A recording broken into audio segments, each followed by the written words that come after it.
This meeting to order. Please, let's stand and salute the flag. Pledge allegiance to the flag of the United States of America and to the republic for which it stands, one nation, under God, indivisible, with liberty and justice for all. Please count.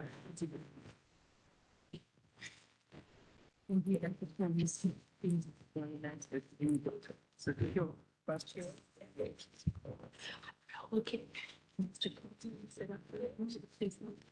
Yeah, before I'm always here. Isn't it talking today? Okay. Good evening, everyone, and welcome to the August 21st Linden Board of Education meeting. Mr. Coons, seeing that we have some empty spaces here, we would like you to come and join us here. Where he going? Oh. Thank you for hosting. Charlie. Okay. Thank you.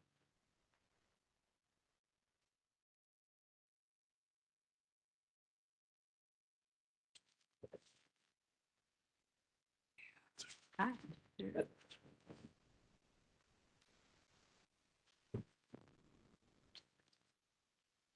Ready? In accordance with the Open Public Meeting Act, Chapter 231, adequate notice of this meeting has been provided as follows. On January 17th, 2025, and August 13th, 2025, notice was sent to the Home News Tribune, Star Ledger, Union County Local Source, and the clerk of the municipality. By state law, there is no smoking permitted in this building at any time. In addition to the listed items in this agenda, this Board of Education may discuss and act upon other items not specifically referred to herein as is allowed at the regularly scheduled monthly board meeting under the Sunshine Law. Roll call. Mr. De La Cruz, Ms. El-Washahi, Ms. Pino, Present. Ms. Thomas, Present. Ms. Ulysse, Present. Ms. Armstead, Present. Ms. Carrillo, Ms. Cintron, and Dr. Berghammer. Present. Thank you. At this time, we're going to move on to approval of minutes.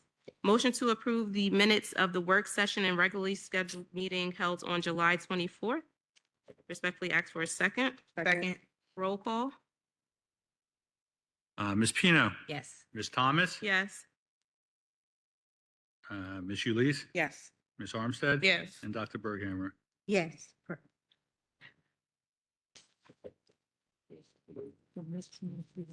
At this time, we're going to move on to comments from the public. Members of the public desiring to make a public comment may come forward at this time. For those watching online, if you wish to make a comment or ask a question, please utilize the raise your hand feature on the online meeting platform. Please begin your comments by stating your name and address. Individuals are invited to speak on one topic at a time, and no individual will speak more than once until all individuals so desiring have spoken once. The public is reminded that to ensure the efficient and orderly operations of the meeting, members of the public will be limited to speaking on agenda items for 3 minutes.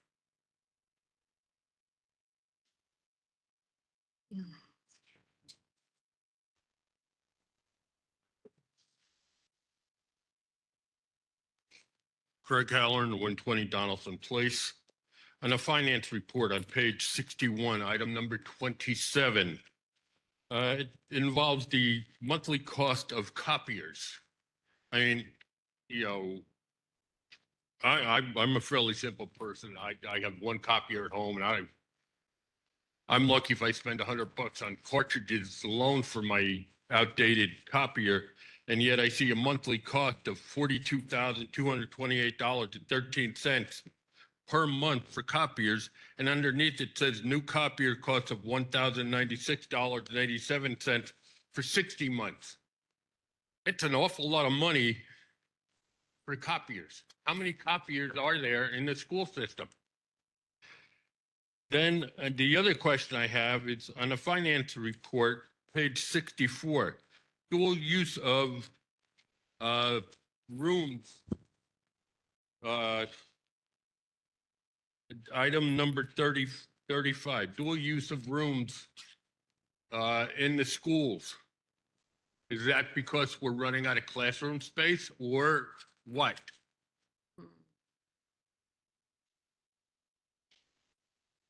The first one is this, the first I one, got the first one. yeah, the second one is this one, dual use of classrooms. I could answer that. Oh, yeah. So in regards to your first question, in regards to the copiers, the exact number of copiers, I don't know off the top of my head. I would say each building has 3 to 4 copiers. The high school obviously has more. This resolution is for upgrading a copier from a black and white to a color. But the copiers that you would have at home do maybe 50 copies or 100 copies a month. We're doing upwards of millions of copies a year. So we obviously have to have a much bigger copier, which is going to cost more. It includes things like stapling and finishing. The copiers also have a fax component to it. So it's a little bit more than just the typical copier that you would have at home. In regards to the dual use of rooms, these are rooms that are being split. Sometimes for small group instruction, it's not a classroom that would have 30 students in it. It would be 2 smaller group instructions. Based on the education requirements of the state of New Jersey, we can get away with smaller rooms. These buildings were built to have as many kids in there as possible. With the changing regulations, you can have smaller room sizes rather than continually putting up and down walls. What we sometimes do is partition rooms, especially if we have a need for it. If you want to say it's a space issue, yes, ideally, if we had 10 extra classrooms, we wouldn't be splitting these. But it isn't necessarily a space issue per se because of the fact that the rooms themselves are, some of them only have like 6 kids on each side. Okay, but to me, it still sounds like whether we're using for a full-size 30 students per classroom or 6 or 5, whatever the number is, it's still, we are splitting these rooms for classroom use. And I have one other question. I've been getting a lot of messages and a lot of different things about school uniforms. One message I got says they didn't need the logo on them in the beginning. Then they needed a logo. Now they don't need a logo. I'm glad I don't have to pay, outside of the 400 and something thousand that the school system paid for the shirts that they already purchased. I don't have to pay for anything else for any children I have in the school system. I don't have them in the school system. So I was just wondering if somebody could clarify all of this. To me, it's confusing. And, I was just wondering if somebody could please, straighten this out for me. Yes, so the policy is being updated tonight. The board did make adjustments to the policy that the logo is now optional for the standard mode of dress. Okay, I believe that answers my question, and I do thank you. Thank you. I'm sure I'll have other questions later.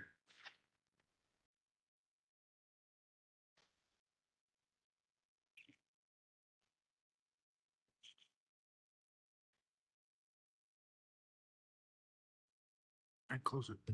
Is there anyone online? No. No, no? Mm-mm. Who wants to know? Oh. We have Hmm? Hi, Kathy Garcia, 620 Ainsworth Street. So by now we recognize that there's a whole debacle around the uniforms in the district, which has caused a lot of valid concerns for parents, particularly around the costs. And so I'm curious to understand what kind of cost benefit analysis the board did to better understand the costs for the city, for the parents who we know many are it's a significant concern. But also more curious about what brought on the desire to put this policy in place in the district. Analysis, Jim. We don't do a cost analysis. Not every decision is a cost-based decision. No, not every resolution requires a cost benefit analysis, but one that costs the city over $500,000, I think would require one. And certainly if parents are going to be required to be out of pocket for uniforms, my sense is that you would want to analyze that. So I'm just curious what some of those considerations were. I don't know how the board would analyze an individual parent's cost, what they spend on regular clothes and what they'll now spend on regular clothes by not having to buy regular clothes for school because they'll have uniforms, which are probably going to be significantly cheaper than whatever they're spending on their child's everyday clothes. But again, not every decision that the board makes is a decision that's based on cost. It's based on the whole, what is best for the district and what is best for the community at large.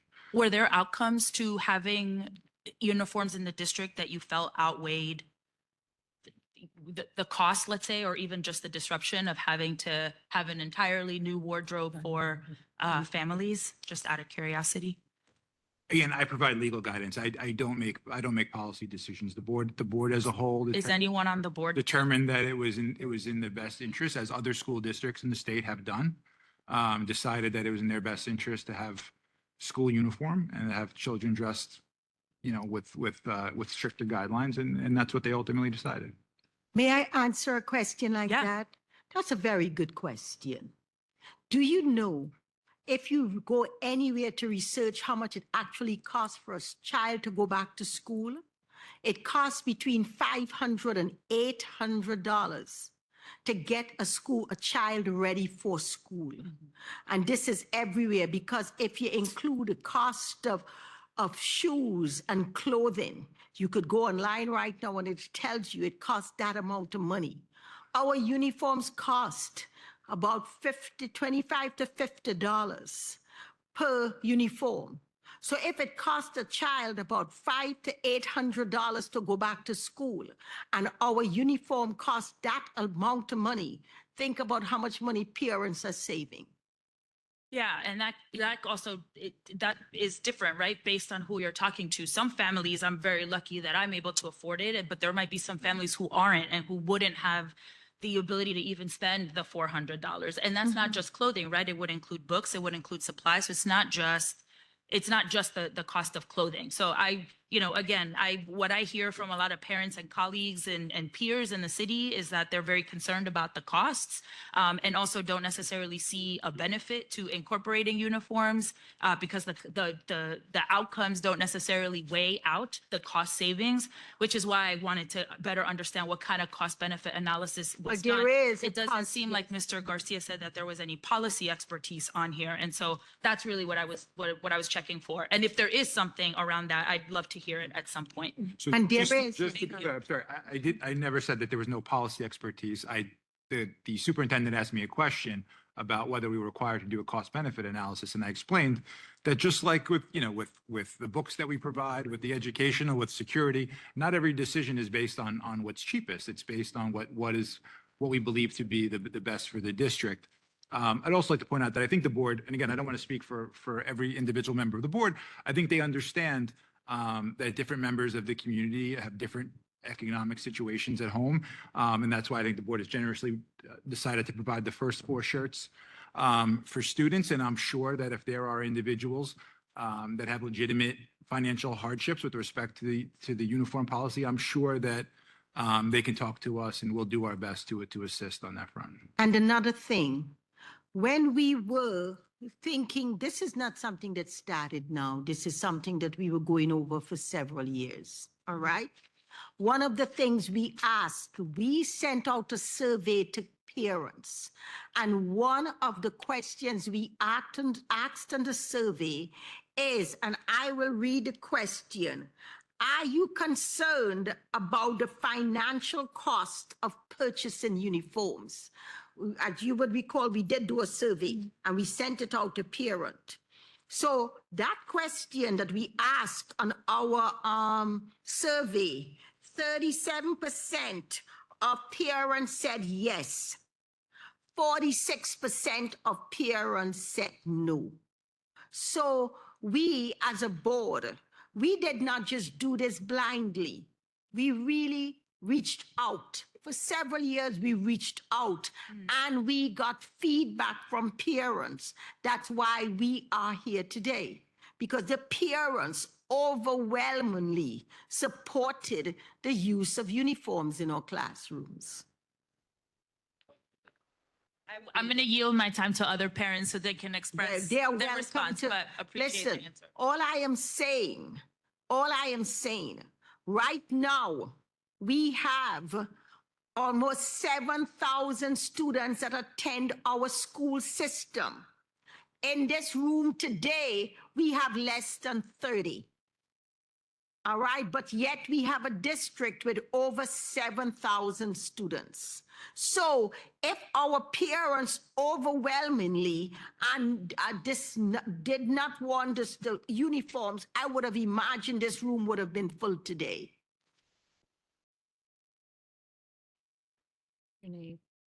Good evening, Rita De Fonseca, 1033 Essex Avenue. I am here because I am very concerned about the academic learning loss if students are not wearing the appropriate clothing to school, specifically to the high school. I, as a taxpayer and a parent, have mixed emotions on the uniform policy, but I do want to ask, you said 7,000 students, so roughly do we know about how many families that is? Well, if you have 7,000 students, I would imagine I can't give you that answer. Okay, so we had about 2,400 responses to the survey. So when we say it was all parents or the majority of parents, a lot of parents did not respond to that survey. I can't tell you the level of communication I've received to pick up the uniforms. It was almost daily, incessantly. I wish that amount of communication had been projected to parents when it was time to fill out that survey, because I think it, for a lot of families, it went under the cracks. But let me go back to my original question. Are we, as a Board of Education, going to remove students from class and literally cost them instructional time if they are not wearing the appropriate clothing? I need an answer on that. That's a very good question. Mr. Coons, what's your policies and uniforms? Our policy, Pull it closer to you. Pull it. okay. Our policy aligns with the board policy. Students are required to wear their uniforms. So we're proposing if students are not in uniform, they will not be allowed to attend class. Okay, so they are missing instructional time. They will be pulled from class and given whatever the discipline as per the Board of Education policy. Sorry, diff- can we please allow her to speak? Thank you. Sure, I just want to Yeah. clarify again, to go on record, Ma'am, if did you- students are not wearing their correct uniform, they are going to be losing instructional time. Ma'am, did you say your name is Miss Fonseca? Fonseca, yes. Thank you, Miss Fonseca. So the way, I'm waiting for Principal Okay, Coons, well, if you allow him to answer, please, well, and then, I'm going to address it. Thank you. oh, So- but I thought you weren't involved in different- policy. I'm going to explain to you how different districts handle it, right? Yep.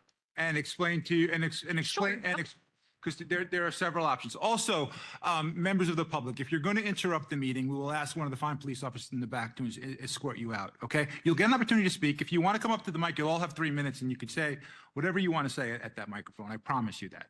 But for the orderly operation of the meeting, let's just allow us to have one speaker at a time, and then people on the dais can address those concerns, right? So the board can exclude people from class, right? That's what some districts do, right? It's a dress code violation. They can call a parent and ask the parent to bring a uniform and the student can change here. They can call a parent, ask a parent to take the child home, have the child brought home to change. They can, if a parent's not available or is unable to come get a child, we can give them, if we have them, we can give them clothing to wear, a compliant shirt or pants to wear. If that's not an option, then in-school suspension is an option that some districts use, right?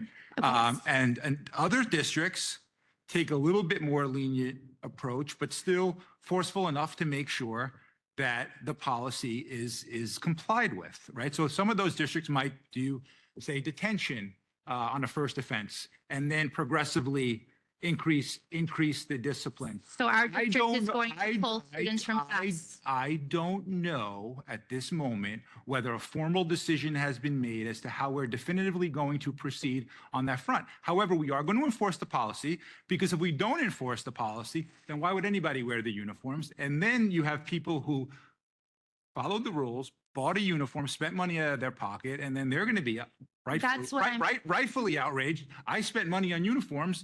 Nobody else is wearing their uniforms, and there's no meaningful discipline to address. My biggest concern is the loss, again, of instructional time for students I think who might not have the choice as to what they are wearing. And the fact that we are going to punish them academically because of clothing they are wearing. Now, the district website does ask specifically, are exemptions allowed? And on the website, it says yes. So by state law, if we are allowing exemptions, the state law is very clear. We cannot punish students academically. That is against the law. The only. So I just wanted to make that clear. Thank you. Yeah, you're welcome. Have a nice night.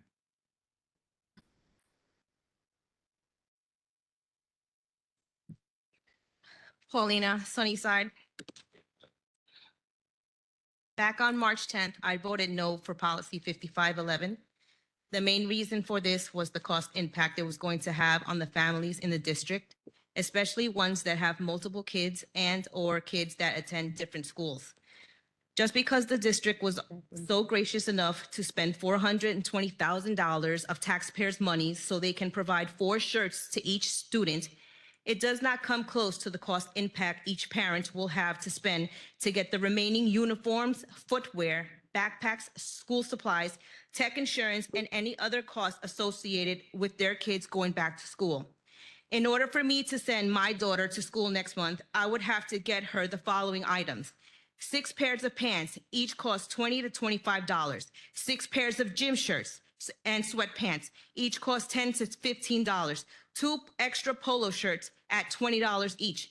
This will cost me between $300 to $330 at the absolute least at Walmart.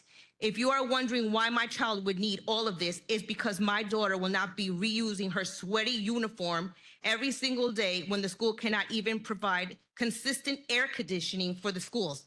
The city does not pay my bills, and I will not be washing a uniform every day for her to use. I am fortunate enough to be able to afford to buy the uniforms and cover all other expenses, but why should I? Everyone that voted yes to this policy must have small kids in the district where uniform shirts are $5 and did not think about the families that have kids in the middle school and high school or multiple kids in various schools. At the end of the day, my daughter will not be wearing the uniforms come September, and the district cannot deny her an education or reprimand her for something her mother is against or is opting her out of. And lastly, I want to say I am formally requesting the name of the surety company from the school treasurer as per New Jersey State Law 18A. Thank you.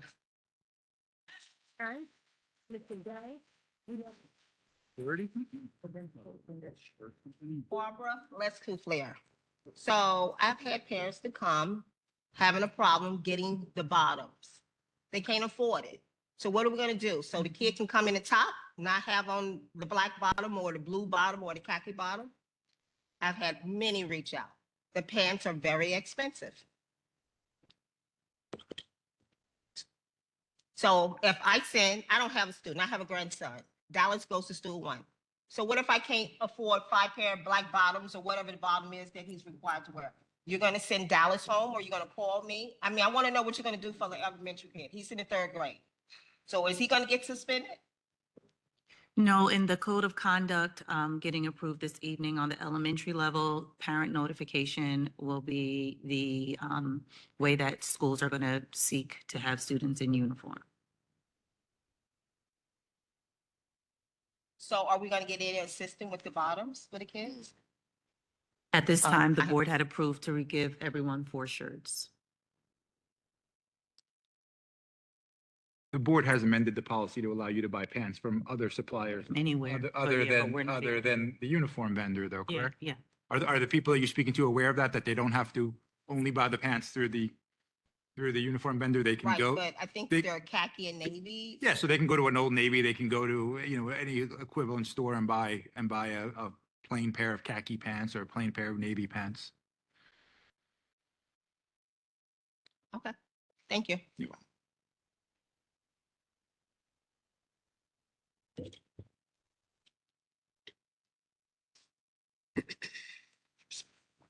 Okay. Hello, Ingrid Brown, 818 Bergen Avenue. As a parent, I think, I know the survey was sent out. I like that someone mentioned the volume because that was one of my questions. I don't think that there was a sufficient amount of response nor notification. But I want to speak to more of the decision. The board here, like they said that it was a decision made by the board. Again, I just haven't heard too much of the reasons why. From my research from the Ohio State University study in 2021, there was no evidence that school uniforms improved behavior or attendance, and they noted a decrease in students' sense of belonging in schools with uniform policies. Again, in 2024, the Cambridge University study suggested a negative link between school uniforms and physical activity in children and adolescents, especially young girls. Others point to the uniform's potential to stifle creativity, create discomfort, and impose additional financial burdens of families. 4 shirts is not enough, in my estimation. They go to school 5 days a week. 2 of those shirts are long sleeves, 2 are short sleeves. They cannot wear those shirts year round. The material is awful, awful. I have a sensory sensitive kid who cannot wear those shirts at all. I took them home, he touched them, and basically revolt, just actual, he cannot tolerate it. And it's not even that. I just want to know the preference because I don't see a benefit.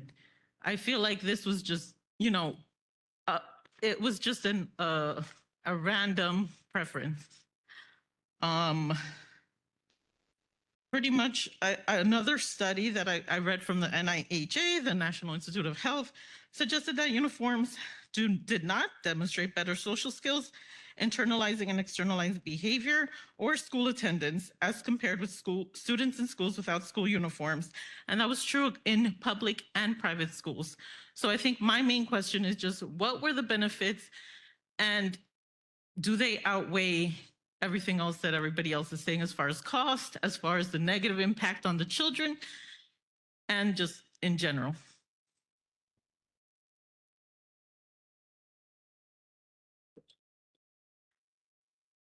Thank you. So I'll go back to your first question, statement in regards to, was this just put out haphazardly? It has not. As Dr. Berghammer stated, the board has been seeking a standard mode of dress for several years. And so through post-COVID era, we've seen a large increase of students coming into our buildings with inappropriate wear.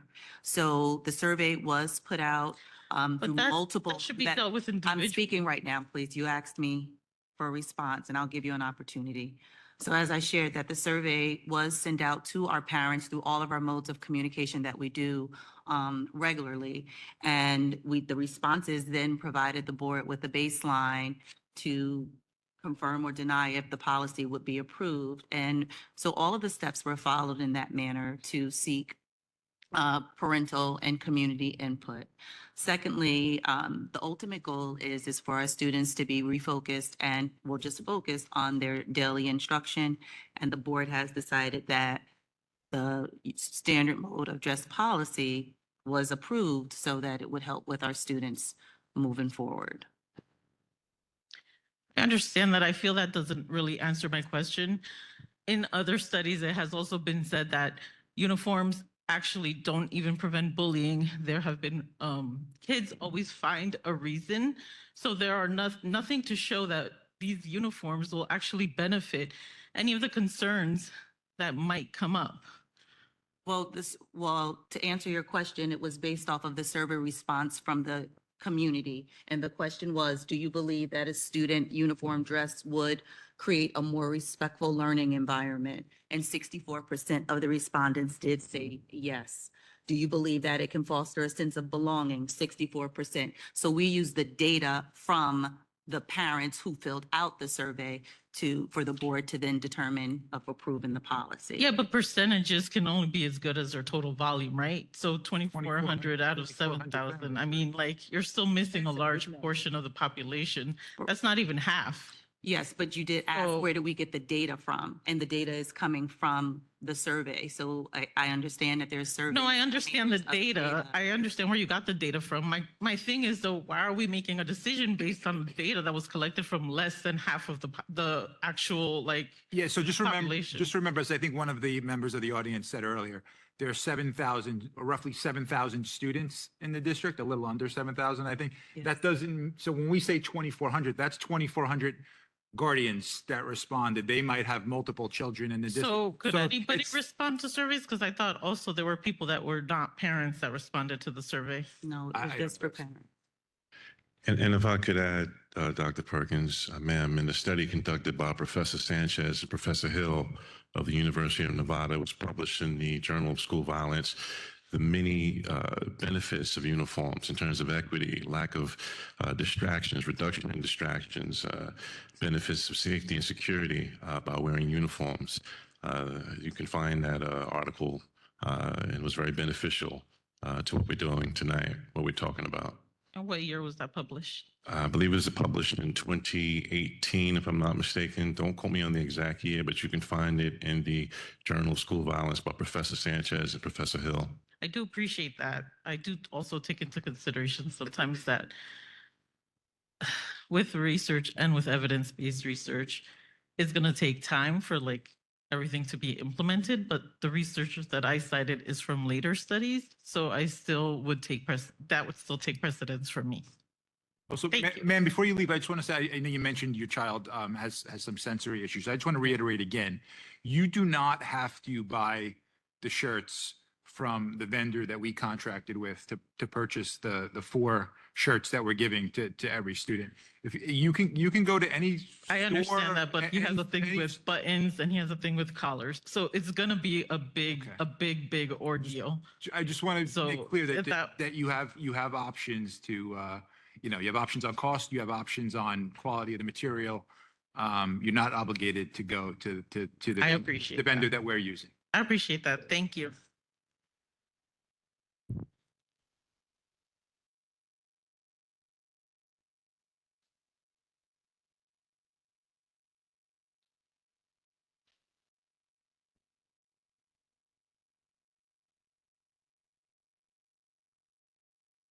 Good evening, everyone. My name is Ms. Osborne, Dr. Perkins. I spoke to you on the phone. We really can. I also talked to you on the phone about my son Damon. Once again, my name is Ms. Osborne, Jennifer Osborne. My residence is 2709 Grasselli. I was actually watching online, but I came because there was a statement made about the analysis of the financials. And I just want to say there isn't a way you can do the analysis because there are studies out here that tell you the median income. It tells you the median rent, mortgage, and everything of the families in the area. So if you pull all that data together, it will also help determine if that's a financial cost or burden to a family. That's the first thing I came up to say. Secondly, I also stand here because even though the uniform policy is going to be pushed, I feel like the timing is not enough, right? I have 3 children, elementary, middle, and high school. I pay $4,500 a month in mortgage. I have a $500 insurance on my car. I have other things that I have to pay for. I don't qualify for Medicaid. I don't qualify for food stamps. This is all based off my income. So when you then tell me to turn around and say, oh, you can spend $300 on some pants for a student, that is a financial burden and hardship. I don't plan on buying my kids for the new school year any clothes because they have clothes. They don't need them. So when you tell me I now have to purchase the uniforms, that is a burden. That's a huge burden because that's not something financially I'm thinking of doing at the moment. That's not in my budget. So I know you gave us shirts, but you didn't give us pants. So that's still a hardship. Everybody can't go out here at the moment and buy the pants. What I proposed was that if the uniform policy is going to be pushed out, there's a timeline for as to when a parent has to be fully ready for the uniform. So even though you gave us the shirts, okay, we wear shirts this year. but you let us know, come next year, we're going to be enforcing the pants. That gives people a whole year to be ready. But to tell me in a 3-month time period that I have to be ready fully in uniform, that's just not enough time. It's not. And then tell me I'm being penalized, for instance, as I also heard you state, Mr. Coon, that the children would sit out. They would be penalized by not going to class if they're not in complete uniform, right? There was a little bit more that Mr. Garcia added in terms of the process and what it'll look like. We will give students the opportunity to call home, call for a parent to bring the uniform in if they don't have it. I heard all of As that, well. but I'm gonna give you an example. I'm a clerk in a school. I'm not leaving my school to come here to pick them up for some pants. I leave before my kids. So if my kids get up and decide to come here and not be in uniform, guess what? They're still gonna sit in school because I'm not leaving work to come here to get them because of a pants situation. And then they might have on a shirt or they might not have on a shirt. I'm just saying, we know kids don't listen when we walk out of the door in the morning as a parent. You know, so to say that they would sit out of class, that's also an issue. So it's multiple pieces to it. And like I said, I'm just really saying I propose that this timeline is differently. And there are exceptions, at least for the first year for parents to get ready. And I'm coming from a district where we implemented uniforms in 2007. It took us to 2009 to get them fully enforced. It took us 2 years. And we then now at our school, for instance, where I'm at, we provide our parents with uniforms when they first enroll in our district. So I'm just saying, I'm talking about full uniform, shirt and bottom. So, and if anybody asking, I'm coming from North Public Schools, the highest poverty type school in the state. So it's just an example. And I'm just, as I said, standing for the rest of the families that have 3 or more children in the district.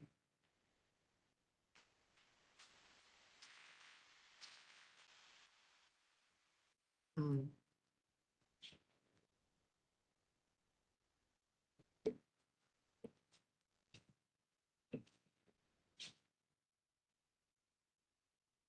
Hi, good evening. My name is David Brinkley. My son Elijah attends school number 2. My first-time parent, recently moved to Linden. Thank you for allowing me the opportunity to speak today and come before you, not just as a parent, but as an advocate for my child, a child who was enrolled in your pre-K program at school number 2 and whose needs were consistently overlooked and unmet. Despite clear signs of struggle, there was no comprehensive evaluation offered, no consistent support provided, untimely, ultimately no accountability. And as a result, my child was repeatedly dismissed early, suspended twice as a 4-year-old, which is illegal, and left without appropriate interventions. And subject to practices that undermine both their emotional well-being and academic development. What's more, I've encountered what feels like a psychological resistance, staff unavailable, evaluations delayed, and denials without proper documentation. This is unacceptable, and I have since sought a professional medical diagnosis on my own outside of the school system. I've maintained a full record of incidents and communications. For example, my son being denied gym on more than one occasion because of behavioral problems within the classroom, which is by law illegal. Being sent home and suspended twice as a 4-year-old due to incidents in the classroom. The diagnosis confirms that my child has needs that affect executive functioning and emotional regulation, needs that require tailored educational and therapeutic support.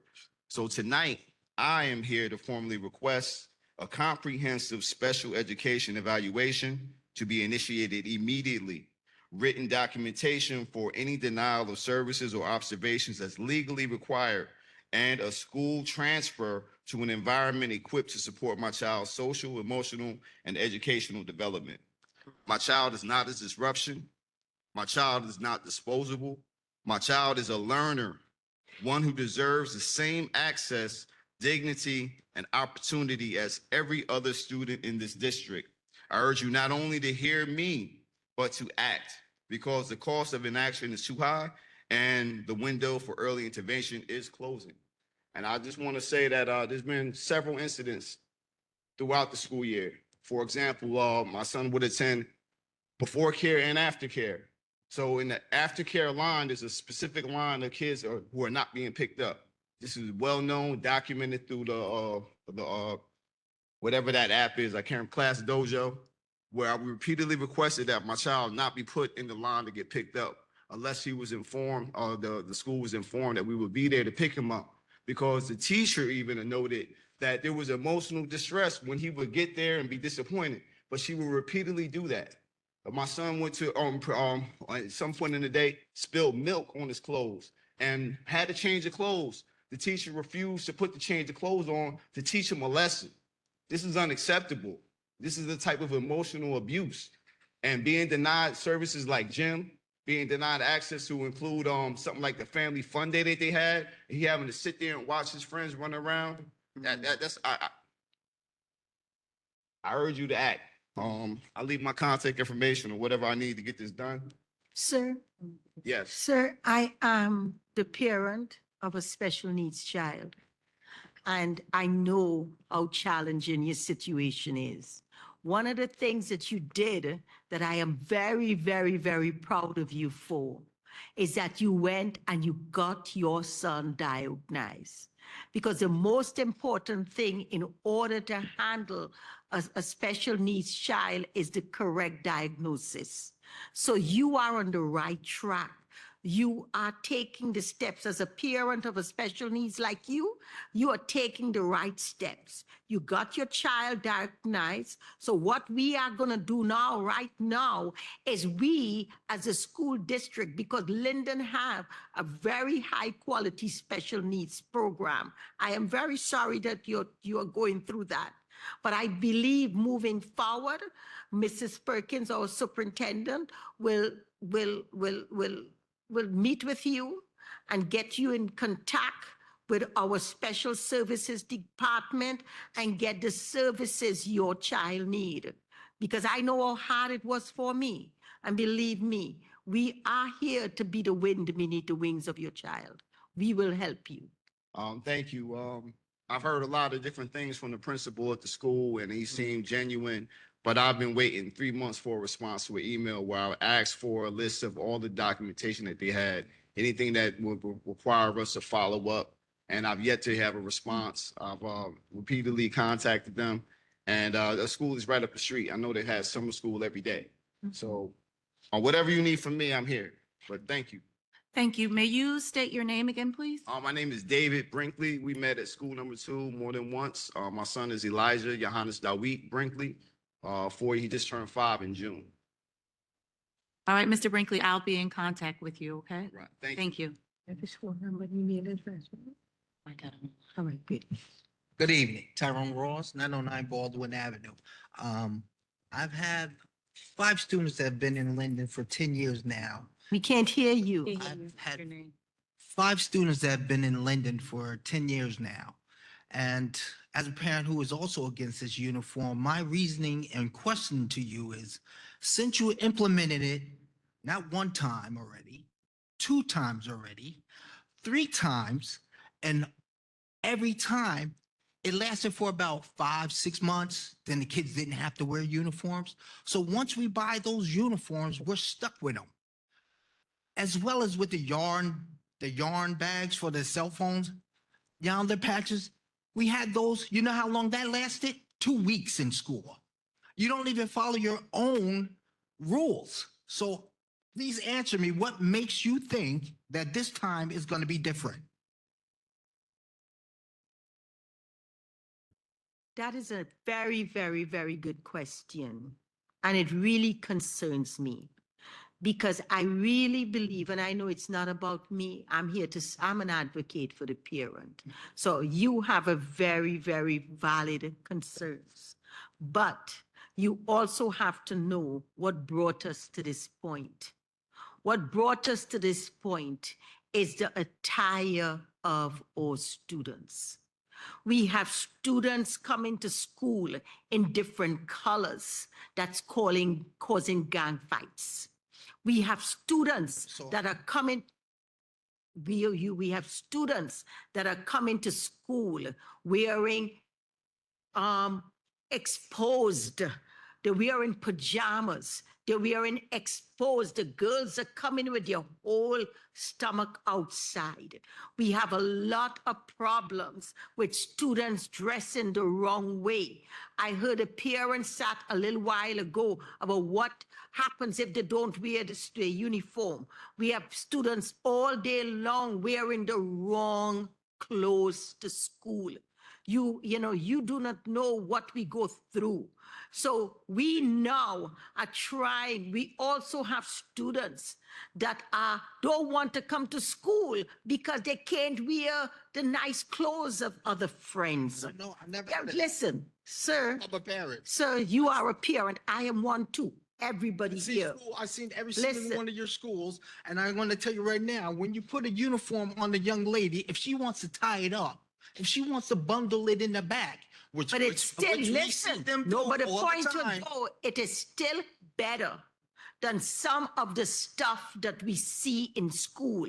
Listen, I understand what you're saying. And you are right. My whole thing is, though, what you came up here with is very, very real. Are we going to invest in the uniforms and 6 months from now, the students are not wearing it?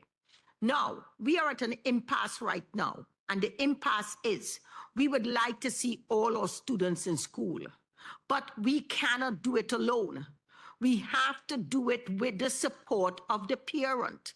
If the parents are supporting and encouraging, a parent just came up here and said, well, what if my kid don't wear a uniform? Are you going to send them home? Are you going to do this?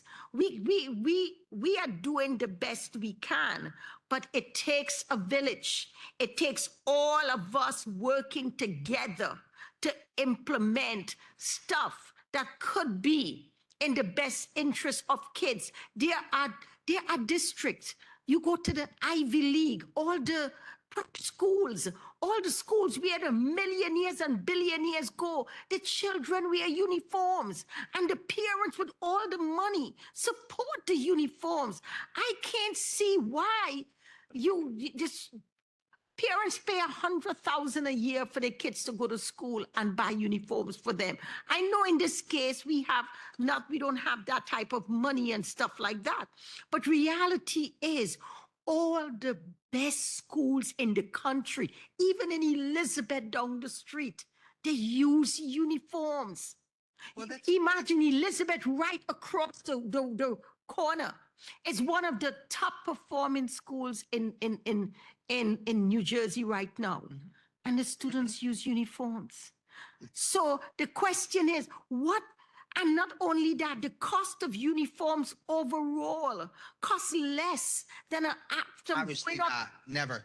Listen, I've been shopping for 5 kids for over 20 years now. I can guarantee you your uniforms are worthless and cost more than regular clothes. Some of us started school shopping already before you implemented this rule that I don't even know to get a notice about or a count after the survey. So we don't know who's counting these numbers. Where are they coming from? Why is it not publicly issued to everyone? I have no clue to where and why a uniform is going to create a better academic choice for my children. It's not happening. And like I said, I don't trust in Linden because they've done it on multiple occasions, given the uniforms and not following through, just like most of the plans in the Board of Education in Linden. Never. They never follow through their own rules. Thank you.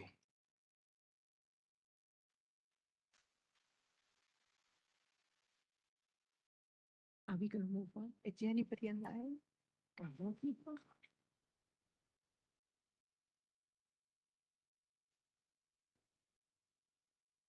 How long is this meeting going to be? What time is it? Good evening, everybody. My name is Heidi. Thank you for giving me the opportunity to speak. I wrote an email to Dr. Perkins and to the Linden High School principal, as well as school number 9 principal, regarding my children. I have a child in school number 9, and I have a Linden High School teenager. My child, she's 5 years old. She suffers from extreme severe atopic dermatitis. Her skin gets flare up.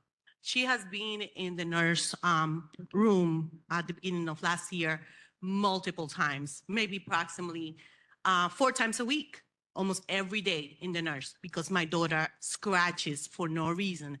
This is something we have been investigating with doctors, etc. What triggers it is stress, the clothing that she wears. So I noticed that survey came out. It came out, one of my child sent it to me through text. Okay, I voted. I forwarded it to my neighbor because I thought, hey, I really don't like the uniform situation. I know that this is going to cause me a problem with my children's skin condition. Even my neighbor voted for that. I just want to say straight up forward. So the survey results, I think they're not really accurate. I thought we were going to be given an opportunity as parents to opt out, but because it's being implemented and obligated, I feel it's pretty unfair. My child, the uniform, I've been looking for orange color because I cannot put on my child a black polo or a dark polo because it's going to cause her to flare up more. So I'm always searching online now for the orange color so that I can put it for her. And I haven't been able to find 100% cotton polo shirts. I found 95%, and I'm willing to maybe compromise to that, but I don't know how that is going to affect my child's medical condition. About my teenager, I actually respect my teenager a lot because the identity situation, some children feel that they express themselves the way that they dress. I always support that idea because it just increases creativity on our children. Now, my child's not going to come to school wearing the incorrect things. And I believe that if children were wearing pajamas, etc., should have been sent home instead of implementing something that some parents are against. That's my my take on this. Thank you. Thank you.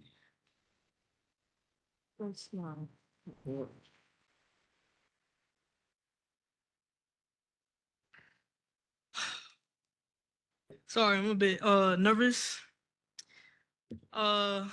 Okay, so as a student of Linden High School, well, Mr. Coons, you're my principal. Ms. Perkins, you had me. McManus as my principal. Can you tell us your name, please? Oh yeah, Vito St. Vaudrey.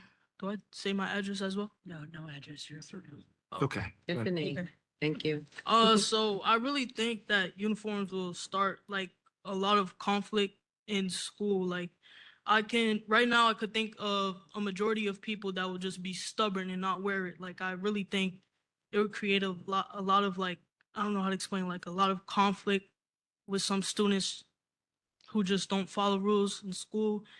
I could really think like a majority of people, I'm thinking of all their names right now, like who really wouldn't wear it because they just don't follow rules. So my question is like, maybe to Mr. Coons, like, do you think that this will like start a lot of conflict since, yonder pouches didn't really go that well?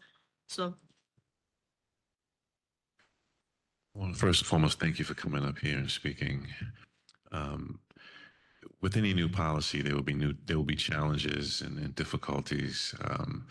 But let me speak as a parent. I raised children. I raised 2 boys, and they wore uniforms from elementary to high school. And what it brought for them was a sense of structure, discipline, equity, as I stated earlier. They're both college graduates. They're both disciplined and productive young men. So I think that is what we're searching for here. And I think that we will be successful in doing that if we all work together. As Dr. Berkham stated earlier, we need the support of all of the parents, the teachers, the community to come together to make this happen, to implement this policy with fidelity. And I think that we can do that. So that's pretty much my perspective on this as we move forward. I was very excited when I heard that we would be going forward with the uniform policy. I have been giving out uniforms, my staff and I, and we've been getting very good reports and good reviews from parents. They say, Kuntz, we're so happy. This is a good thing. So I think that we will be successful in implementing this policy. thank you.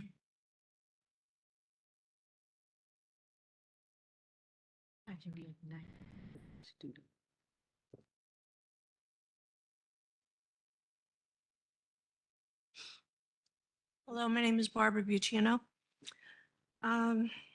First of all, I'm wondering how many of you up there have children in this district?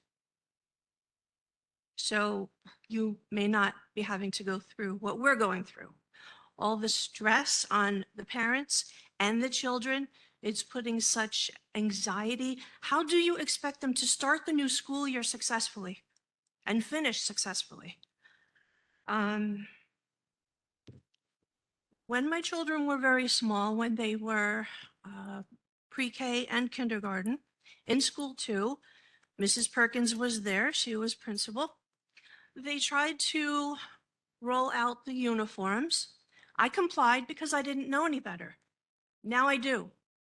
It did not last very long. Several months, maybe years, not everyone complied like I did. It kind of fizzled out. So I don't see it lasting this time either. Also, if uniforms are good for our children, then why aren't you making the teachers wear the uniforms? And respectfully, yourselves as well.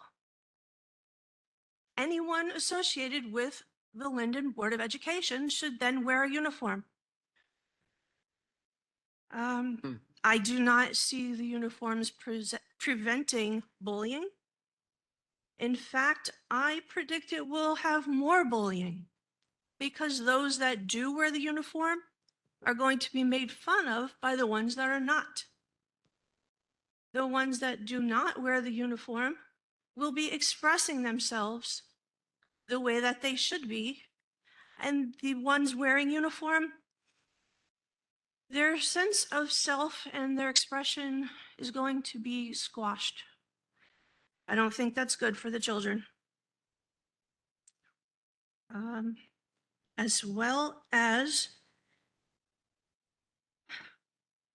okay, one of the parents said what a hardship it was. In fact, wrote a letter to, I think, the superintendent, I'm not positive, but was told, we cannot help you any further with your uniform unless you are homeless, unless you are on the street. We will not help you, which contradicts what has been said here today. I, in fact, was homeless last year with my children. After living in our home for 19 years, the landlord of the building sold it, gave it to someone else, and he kicked us out. We were on the street. For 8 months, I fought really hard to find a place to live. Anywhere. I searched other towns and districts. Just anywhere, so I could give my children somewhere to live. It didn't matter to me where we went, as long as we were together, and that's what I was concentrating on. My children, however, they fought me. They said, Mom, we have to stay here. This is our school. We have to stay here. They are now junior and senior.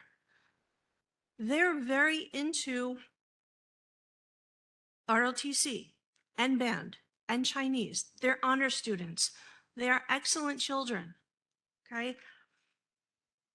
Didn't matter to me, but they're here. And this is what they now have to deal with in their latter years of high school. I cannot afford to buy uniforms. I cannot. I am a single mom. I am barely working. I'm doing everything that I can to provide clothing for my children. They have adequate clothing, and I do not necessarily need to buy them new clothing for the school year. They take care of their clothes so that they have something to wear. So they will come to school clothed and properly clothed, not showing body parts. Do you actually think the children that wear uniforms are going to wear them as you want them to wear them? They will wear them too short. They will cut holes in the pants and bring up the shirts so bellies are shown, rip them up. My kids have told me kids are going to rip them up on purpose, but still they're wearing their uniform. So I do not see any of this. It's not going to benefit anyone. Again, my children will come to school clothed, and I expect them to get an education, not to be punished. By law, I think you're not allowed to punish them.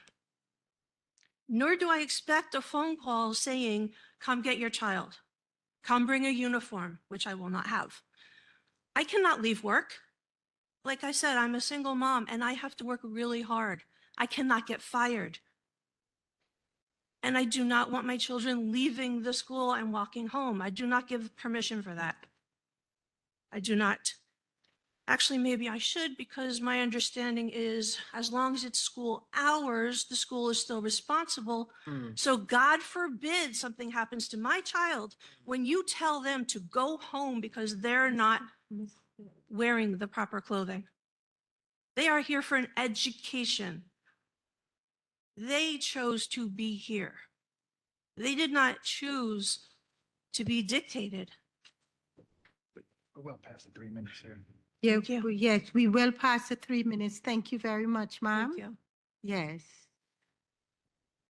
Yep. And Yes. any response, please? Thank you very Thank you. much. Yes. No response. Thank Thank you.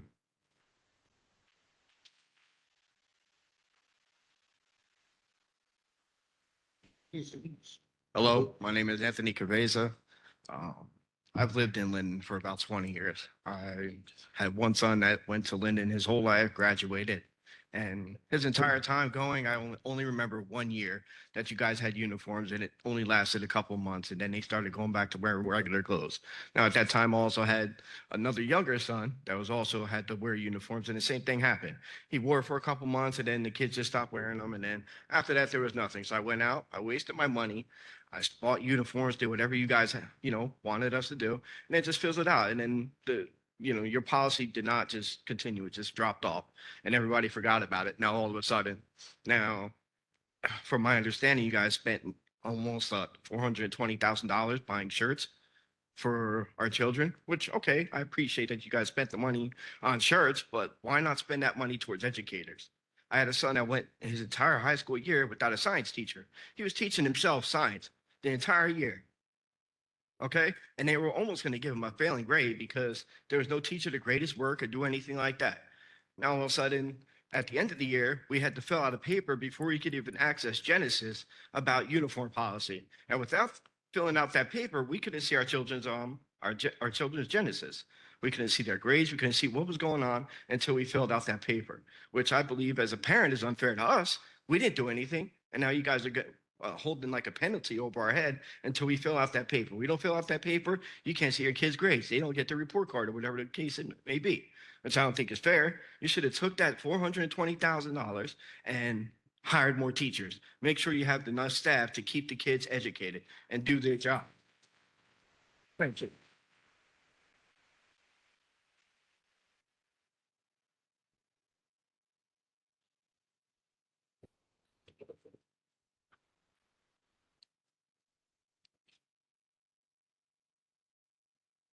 Hello, my name's Felicia, 713 Van Buren Avenue.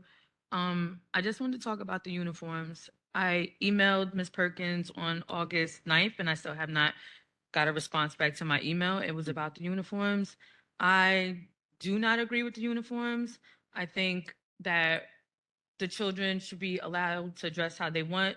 My kids want to express themselves. All my kids disagree with the uniforms. I have elementary, middle school, high school. I put that shirt on my youngest and he broke out all over his neck, all over his chest, and all over his stomach. And I had to take it off immediately and take him to the doctor to get some cream to clear it up. I think that y'all just wasting money on this uniform thing, and there should be other priorities going on in the school. Like my son didn't have a teacher for months in first grade, months. It was all these different things, all these substitutes, no stability, no nothing. we should make sure that the kids have school teachers and stuff. It's just, I feel like there's other things that could be worried about. And I thought that there was some law in New Jersey that parents have the option to opt out if they choose to. I feel like this is being forced on us, and I don't think that's fair. Um, are you really going to sit my youngest 7 years old, send him home because of the shirt that he's wearing or because he's not wearing no khaki pants? Are we really gonna stop them from learning because they're not wearing these college shirts and stuff?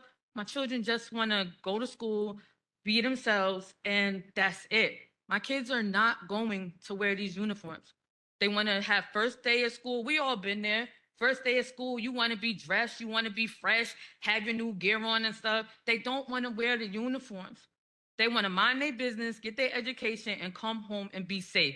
That's it. Bullies are going to bully the kids no matter what. My daughter got attacked by a Rottweiler last year, and she got bullied for getting attacked by a dog. That dog almost ripped her arm off. What is that to bully a kid about? But it happened. Kids are always going to find a reason to pick on other kids. So thinking that dressing them alike is going to do something, it's not. What does dressing them in the same thing have to do with the education? Nothing. Just let these kids go to school and that's it. I'm telling you guys, I'm not trying to disrespect, not understand why some parents did vote for it. I get that. I feel that 100%. But me, for my kids, I want to opt out and I want my kids to be allowed appropriately to dress how they want. I know some kids with the spaghetti straps, the belly showing, jeans cut out and stuff. Then send those kids home or reprimand those kids in that moment. But all the kids, I just disagree. I really do. My kids are not coming to school with the uniforms. They're coming dressed in their nice little clothes. My youngest with his little bow tie and his little suspenders. I already spent all this money already to buy them clothes already. I cannot afford these uniforms. I'm a single mom, okay? Trying to get away from an abusive husband. I don't have time for what y'all talking about with these uniforms. I just want to take care of my kids, and that's it. Thank you. Thank you. Can you, excuse me, can you shared that you sent the email. I apologize. I don't have it. Can you resend it to me or tell me your last name? So I didn't get your last name. Pendleton. Pendleton. Pendleton. Okay. Yes, ma'am. So we'll be in communication. Okay, thank you. And I want to clarify also that the elementary level, no students are not being sent home. Okay, because, Okay. but we'll send home the high school kids.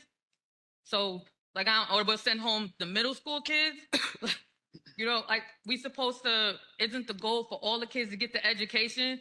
So y'all saying, oh, if my son comes to school and say his regular essential hoodie, you're gonna sit him in ISS? I'm not leaving my job. Because if I'm at work and y'all calling me about a hoodie, I'm not coming to get him. So we're stopping the kids from getting their education. Y'all say y'all about the education, but you're going to stop them from getting the education. Y'all contradicting yourselves. Thank So you. we won't sit the little ones out, but what about the middle school and the high school kids? It's just not fair across the board. Thank you. But thank you. Yes, please, yes. Anyone else? All right, anybody online want to speak? Two. Online. two online. Yeah, would you get the people online, please? Patch them in. Oh, they want to patch them in. So like getting ridiculous. It's. My name is Mia.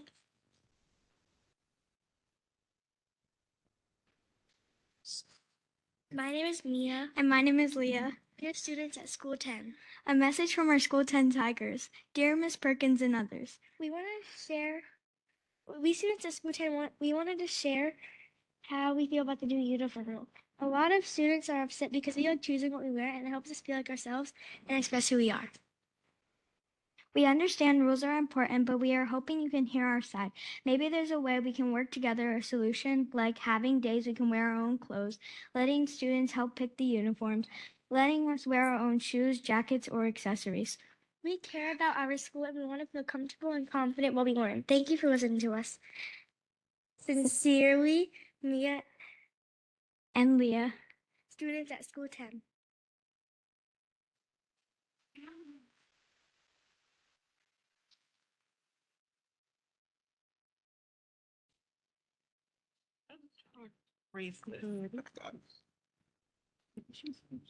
Thank you.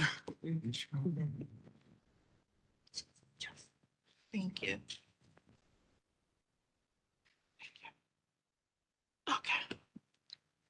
Hello, Kalia Williams. I've been in contact with Dr. Perkins and the rest of the administration. So honestly, I didn't know what I was going to talk about today because there's so much to talk about regarding the uniform policy. And, you know, I can stand up here all day until I'm blue in the face regarding the reasons why I'm against the school uniform dress codes. Reasons including, you know, racial and gender bias, over enforcement. I know a couple of you mentioned studies that have been done. There are numerous studies that have been done about, one right here is the National Education Association. There was an article published in 2022. Some of the things mentioned here was that the GAO study also found that Black and Hispanic students are more likely to suffer consequences for dress code violations as 4 and 5 predominantly Black schools and nearly 2/3 of predominantly Hispanic schools have codes that remove students from class for dress code violations compared to 1/3 of predominantly white schools. So just wanted to talk. So during our conversation with Dr. Perkins, it was mentioned that there's 53% Hispanic students in our district. And I don't know what the number is for Black and white. I would have to double check that. But as a mother of 3 Black boys, I already have to raise them in a society where they are already viewed as a threat, racially profiled, and now have to worry about that if they're not in uniform, they're going to be removed from school, punished, suspended. My oldest is here. He's 13. He's a student at McManus. He's an honor roll student. All 5 subjects he's honor roll classes.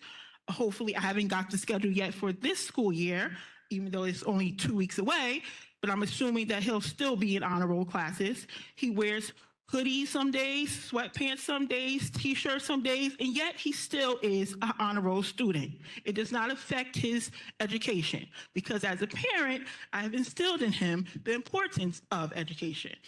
So I do not believe that this uniform dress code is going to change any of that. For the students that want to be in school and get an education, they're still going to get that education regardless of whether they're wearing a hoodie or they're wearing a polo shirt. Those students that want to learn, they're going to want to learn. And I don't know why you guys think that miraculously that a student that isn't following the rules, that's vaping in the bathrooms or kissing in at the school dances that I witnessed when I chaperoned at McManus 2 years ago, are now all of a sudden, because they're wearing a polo shirt, they're not going to do those things anymore. That's not how it works. Thank you. Kind of got off the point Please, there.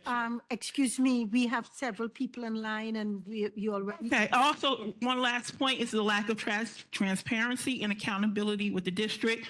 We went from no logo to mandatory logo to logo optional. We went from exemptions for religious and philosophical and other reasons on the website that's still on the website to only religious exceptions. Then we went from, let's see, where else did we go? We went from, we won't remove students from school after, that was stated at the April 1st Board of Ed meeting, to now we are removing students from school. We went from, what else did we do? What other changes were made? Thank you very much. Please, we have a lot of people in line, please. Where are they at? Please, the 3 minutes is up. We have a lot of people in line. Okay, I just, at the end of the day, I know that you guys asked for parental involvement, and that's what we are trying to do here. If you really want a positive relationship with the parents, you need to be transparent and held accountable. Thank you.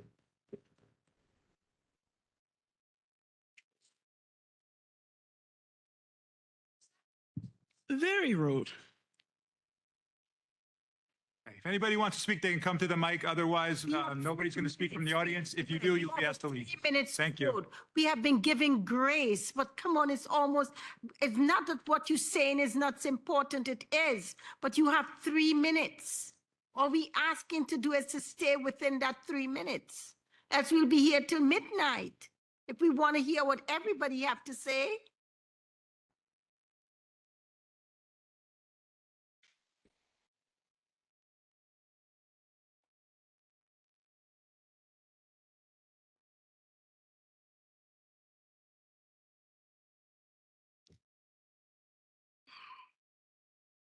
And ma'am, if you went up already to speak, if anybody who went up to speak, we would like everybody to speak first before we get someone to speak a second time. One time.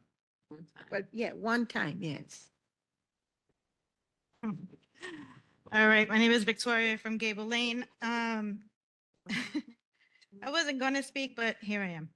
Anyway, just to make this quick, we were talking about yonder pouches, didn't last. I've been in this district for 13 years. And when I started, there were uniforms and then they faded away. Doing uniforms can be a good thing for those who can afford to do so, but it can't be under the premise that we're suddenly going to have good students. I have seen students who wear top of the line brands and get bullied. So uniforms aren't going to keep that from happening.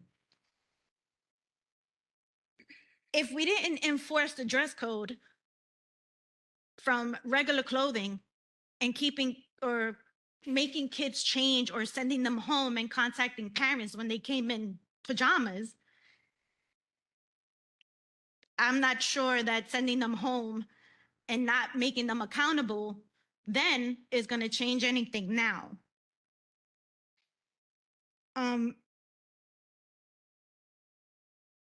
We should also probably ask teachers to wear the uniform along with the children, because I've seen many teachers whose dresses are more than 2 inches above the knee. And if we're telling the girls that what they're wearing is inappropriate, for a teacher, that's inappropriate also. Pants are still going to be sagging. Shirts are still going to be too tight. And if we're going to hold the kids accountable, then it needs to start from the beginning through the end of the year, not start out tight at the start of a school year, and then 3 months in, it's kind of lackadaisy and we don't hold those enforcements. Holding the kids accountable for the little things would make it easier to hold them accountable for the bigger things. I have an 18-year-old, and one year he attempted to wear pajamas to school. I nipped that in the bud. That is an absolute no-no. So if he was in school and he had pajamas on,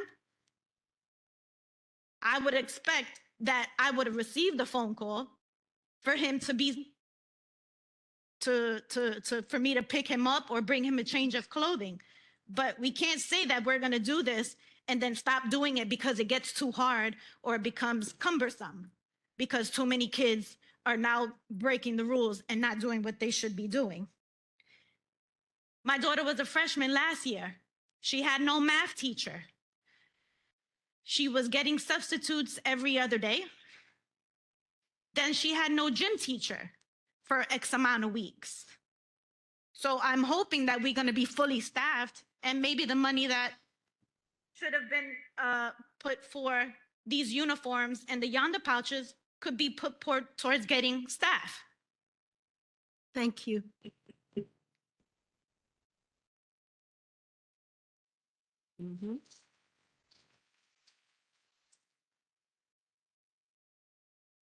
Is there anyone online?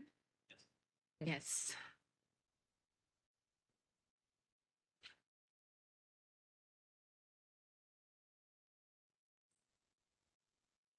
This is gonna do all these things right there. Okay, never mind, they just lowered their hand. This one, that's it? That's it? No, they just lowered their hand. Nobody else wants to Nobody speak? else? All right, you can close. So we are gonna Oh, close wait, the wait. comments from the. They pop back up.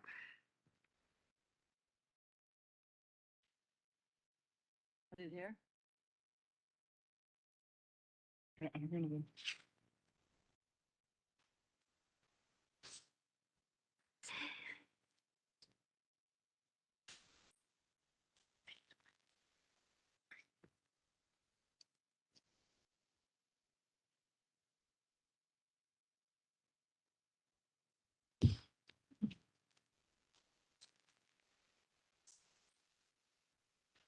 Are they still coming?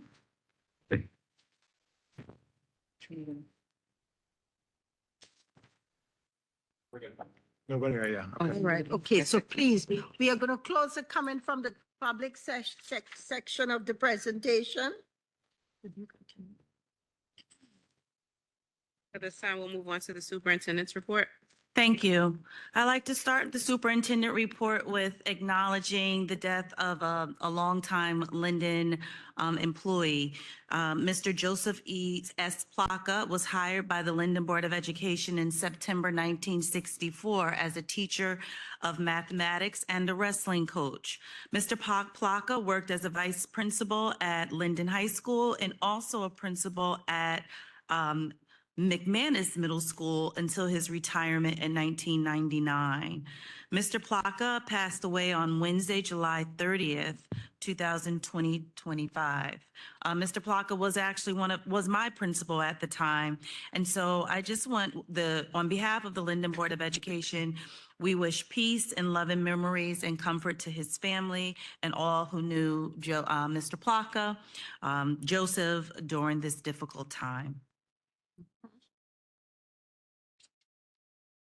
So now a few more things. As we're preparing for the start of school in 2 weeks, we're excited that our new staff orientation will be taking place next week, August 26th through 28th, and it's going to be held at school number 8, 500 West Blanky Street.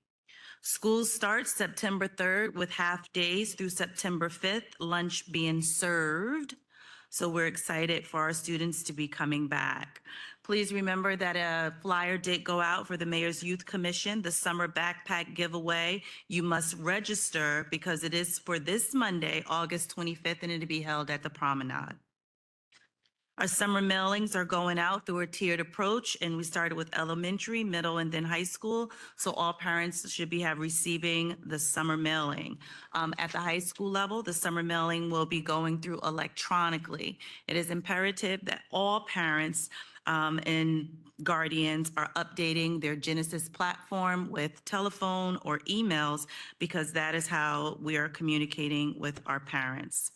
We're also excited that this year we're going to be sending home early childhood literacy resources for our 3 and 4-year-olds. Last year, our early childhood department put together with the conjunction of teachers and students booklets in regards to what it looks like to come into school. And we know that there may be some levels of concern and unsettledness with our little ones returning. So we're excited that we are going to be showcasing our Linden own and just help to build the connection with our parents. I'd like to give a big shout out and thank you to all of our 12-month staff who are helping prepare us up for the upcoming school year. Maintenance department, custodians, our child study team, secretaries, our administrators, our district security, our central administration staff, and our executive leadership and our Board of Education. Tonight, we are seeking that our student, teacher, parent handbooks are approved, and we're asking that all of our parents do review that. And there will be a pop-up in Genesis, as we do with all other mailings that we believe is imperative for you to read. You will not be able to continue on to the site until you click on that you have this document available to you. So again, it goes back to our Genesis platform of making sure that we're communicating with you. Our district's strategic plan will be live starting on September 1st, and it's focusing on the 5 priorities that have been discussed with everyone, and that's student learning and academic excellence, personalized pathways to student success, staff excellence and professional growth, fiscal stewardship and operational excellence, community and stakeholder partnerships. Our district goals and our professional development plan is focusing on student achievement, chronic absenteeism, portrait of a graduate, and our district climate and culture survey, where we ask each year for our parents, our teachers, and our students to provide input. So for tonight, I'd like to just take a quick moment. We're pleased to honor our last year's class of 2025, our graduates are beginning a new chapter. And whether it's through education, enlistment, or employment, we celebrate not only that they finished the line they've crossed, but also the bright future that lies ahead. As I've shared before, graduation is not just an ending, but a powerful beginning. Our students leave with lessons, resilience, and purpose that define Linden Public Schools. Our media team has put together a brief farewell video for the class of 2025 that has been put on our social media sites as well as our YouTube. So please look at that. And I also like now to just acknowledge our uniform distribution. It's well underway across our schools with exchange systems in place. And there's many efforts that's available for our parents to be able to connect with us. So as our students prepare for the start of the year, we're hoping that they are pushing and excited with being comfortable and confident. We do have a quick 3-minute video that we'd like to share on the progress with our distribution. Followed by that, Principal Kuntz will give a presentation, and then I will conclude the superintendent's report with testing preparation, presentations for the New Jersey Graduate Proficiency Assessment and access testing. Thank you. So now I'll ask for technology to put the video up and for the board to come here to the front row. To the left when you walk through the door and then to the okay.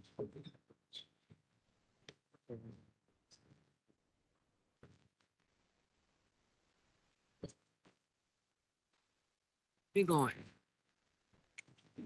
Where we going? Yes, we have to watch. Oh, you gotta watch the video? Got a few. But I didn't think we was doing this tonight because everybody's not here for the presentation.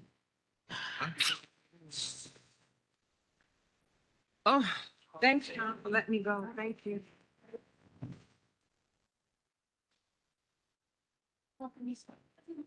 Okay.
And to our graduates, your dedication and perseverance have brought us to this celebration today.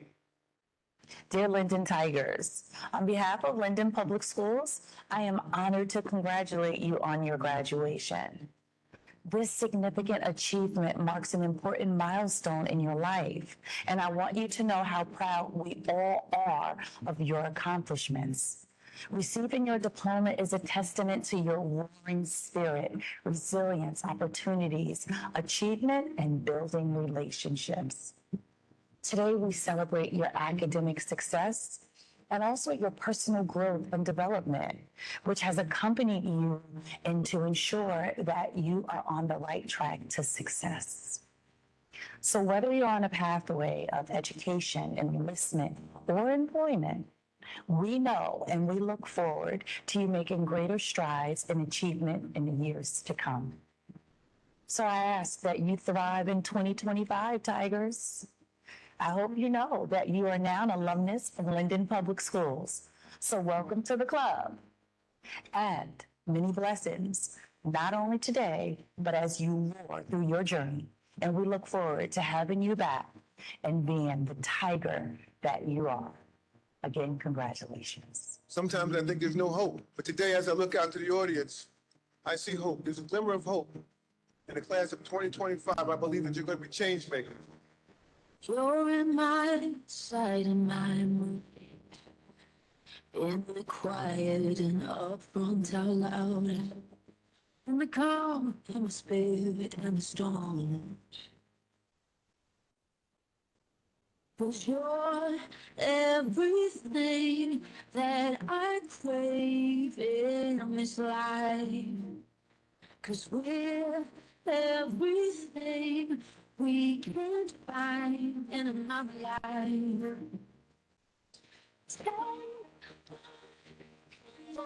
Promise held and hold you. Only I know to.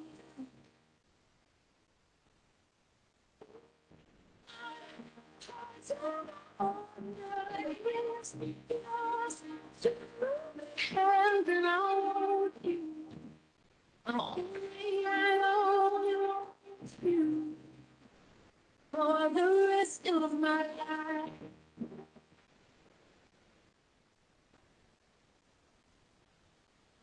For the rest of my life.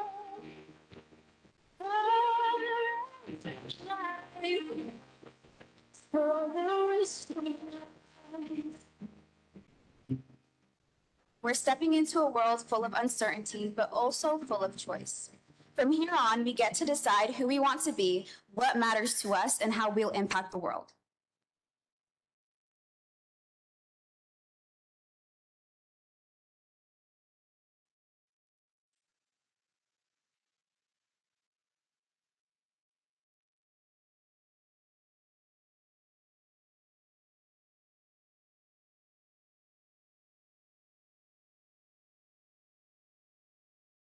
I think it is very great that Linden decided to do uniforms. I find it very supportive to parents because it's very cost efficient for us. I'm a mother of 5, and I feel like that's excellent for me to be able to do uniforms, and that helps me with them. Me and my husband are the parents of 3 children in the district. We just came from the district of Jersey City where they had uniforms all year, all ages and stuff like that. And it was a kind of a breath of fresh air to come to Linden and allow the kids to have their own creativity. This year, they made some changes regarding uniforms. I was a little saddened about it, but I understand it's for the greater goods of all the schools to reduce bullying, to reduce stress in the morning while children are preparing for school, to help parents have a more focused wardrobe for their kids and not trying to stay up with the latest trends. I do miss the creativity that each student has, but I understand it's for the greater good. So we are happy to wear this year the uniform. We don't have to, find the clothes and buy new clothes. So it's the best idea because we have to just prepare the uniforms and let's go. We are ready. I'm excited as a principal. I know as a parent, I'd be ecstatic. It just is going to make life easier. No thinking in the morning. It's grab a polo, throw it on, pair of pants. I have received great reviews in terms of the majority of our parents. They tell me, Coons, this is a great initiative. We're so happy that the board has approved this. Dr. Perkins has approved this. We're so eager. We're happy. I have received great reviews from parents in terms of the majority. Students, some of the students, you get mixed reviews, but I think long term they will see the benefits and the blessings of having a school uniform. Hola, hola, mi nombre es Angie, estoy en la ciudad de Linden, estoy en la escuela número 10, retirando los uniformes de mi pequeña hija. Se los quiero recomendar, son 100% bien lindos y bien suaves. Así que si tú tienes a tu niño aquí en este colegio, En la escuela número 10, ven rápido a retirar tus uniformes. Gracias. Parents are excited. They're happy. It's been almost all positive from what I've heard with the parents here. So we're excited. They seem excited. But overall, I think it's going to be nothing but a push in the right direction for School 10 and the whole district. They were very excited they have to wear uniforms. They feel like it'll be less bullying for kids who don't have the same thing. Then they'll all be one in wearing the same thing, and there will be no one to say anything else.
Okay, good evening, everyone. I'll try to be as brief as possible.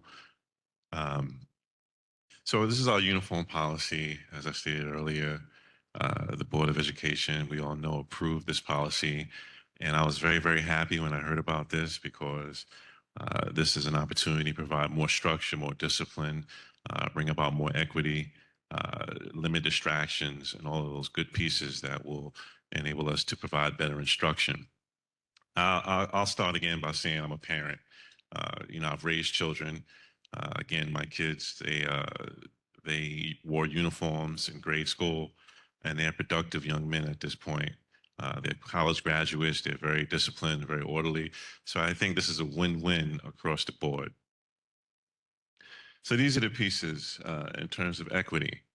Uniforms help, as the parents indicated on the video, help reduce visible economic differences. Students are no longer competing with the Joneses, if you will, to wear the most expensive sneakers and make school a fashion show. All of those distractions are decreased, and the amount of equity, the level of equity is brought forth by students being able to, have uniforms. It prevents students from being penalized simply because their families can't afford the uniforms. I think the district did a great job. I think the executive leadership, Dr. Perkins, they did a great job with the distribution of the uniforms. It was a major, major operation that took months of planning. At this point, we've distributed about 1,550 uniforms. We're working daily to provide families with an opportunity to pick up their uniforms. So I think these are great, great pieces that we need to focus on. Limiting distractions. Like I said, students are not competing with the Joneses. School is not a fashion show.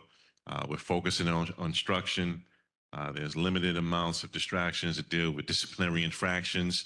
My team and I, we spend a lot of time dealing with the disciplinary issues that come about from students wearing hats and hoods and things of that nature. So now with the dress code in place, that will be reduced. And again, as Principal Happel said in the video, it makes getting up in the morning easier to just put on your uniform and just come to school without worrying about all of the other things that take away from instruction. And it also enhances school safety. Now that we're wearing uniforms, we'll be able to identify all of the students. We know who doesn't belong, who sticks out because they don't have a uniform on. It also promotes positive behavior. Consistent dress code can help reinforce discipline. It reduces acts of mischief, violations resulting from issues of peer pressure. There's tons and tons of data which state the good pieces of wearing uniforms. We took this data from the uniformmarket.com website. This is a website that talks about the uniform industry and the data, and it tells you the schools that have problem behaviors without uniforms are in light blue, and the schools that do wear uniforms are in the dark blue. And as you can see, the data says it all. The schools that don't have a uniform policy, there are more attacks, there are more drugs, there's more alcohol use, hate crimes, gang activity, firearms, so forth and so on. So we're looking to, be in the positive and reduce those things by bringing about the uniform piece. And again, we're in alignment with the board policy. The board approved this, and we're going to do our best to enforce the policy to make sure that this policy is implemented with fidelity, that it doesn't go by the wayside a few months from now. And this is why I believe that we have to take a very rigorous approach to ensuring that everyone follows the rules. If there's no religious exemption or medical exemption, students are expected to wear the uniforms. The board, the district provided the uniforms. They did a great job, and we expect students to follow the rules. Now, again, we have outlined in our code of conduct, we're going to take a very rigorous position on this, and hopefully it's approved. Students have to wear the uniforms. They will be given an opportunity, if they don't have the uniform, to call home, call mom, call dad, call a family member. Hey, I didn't bring my shirt. I don't have my pants or skirt. Can you bring it over? And we'll give the students the opportunity to put their uniforms on. They'll go to a bathroom, a nurse's office, a locker room, and they'll have an opportunity to put their uniforms on. If they don't, then this sends a bad message. If you have other kids that are following the rules and you see kids that are not following the rules, what will happen? The culture will diminish. Students won't see the importance of following the rules. So this is why we're taking this position. And I know it's unpopular. I know some people may not like it, but we think this is a necessary approach to make sure this policy is implemented with fidelity. The support for the families have been tremendous. This brings me so much joy. I was so happy to be in the cafeteria and passing out uniforms. I was so happy to help parents. It was an overwhelming feeling, because this is what the work is about for me, and supporting families and being there for students. We're looking to establish a closet, if you will, that will have items to support students in terms of uniforms and things of that nature. But we're working hard to provide as much support as we can. And again, as mentioned earlier tonight, there's several districts in Union County that have a very rigorous approach or policy as it relates to the uniforms. Elizabeth is one of them. If you don't have the uniform, they're basically doing the same thing that we hope to do. If, kid doesn't have the uniform, call home, call parent, give them an opportunity to put it on. If they don't, we are asking that they follow the rules and not be permitted until they have the uniform, as we've done all that we can to provide the uniform. Roselle, same thing. Plainfield, you can look up all of this information. It's all on their website. They take a very, very rigorous approach in terms of the uniforms. It's very important. And again, as I stated earlier, to this date, we have given out about 1,550 uniforms, and we're still giving out uniforms. All next week, we'll be giving out uniforms up until the first day. That's our current enrollment. So I think that we're doing well, and we're going to continue to push forward. Thank you.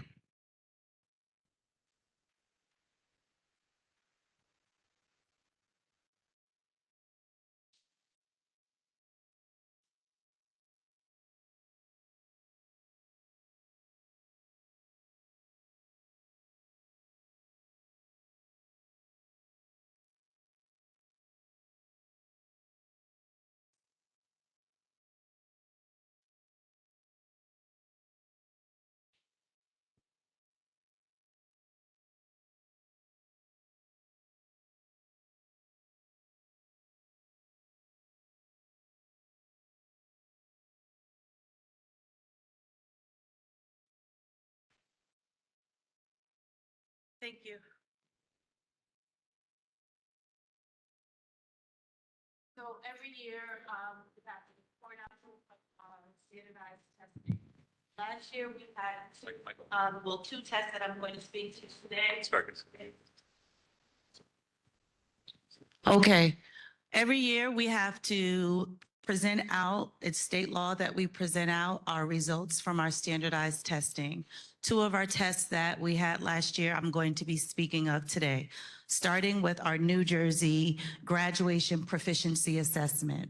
It's given to all of our 11th graders every year, and it states that by the time they reach 12th grade, they must pass the graduation proficiency assessment. And what we do here in Linden Public Schools is they take it in March. If they do not pass in March, there's another opportunity that they have to take the test in October. It is mandatory.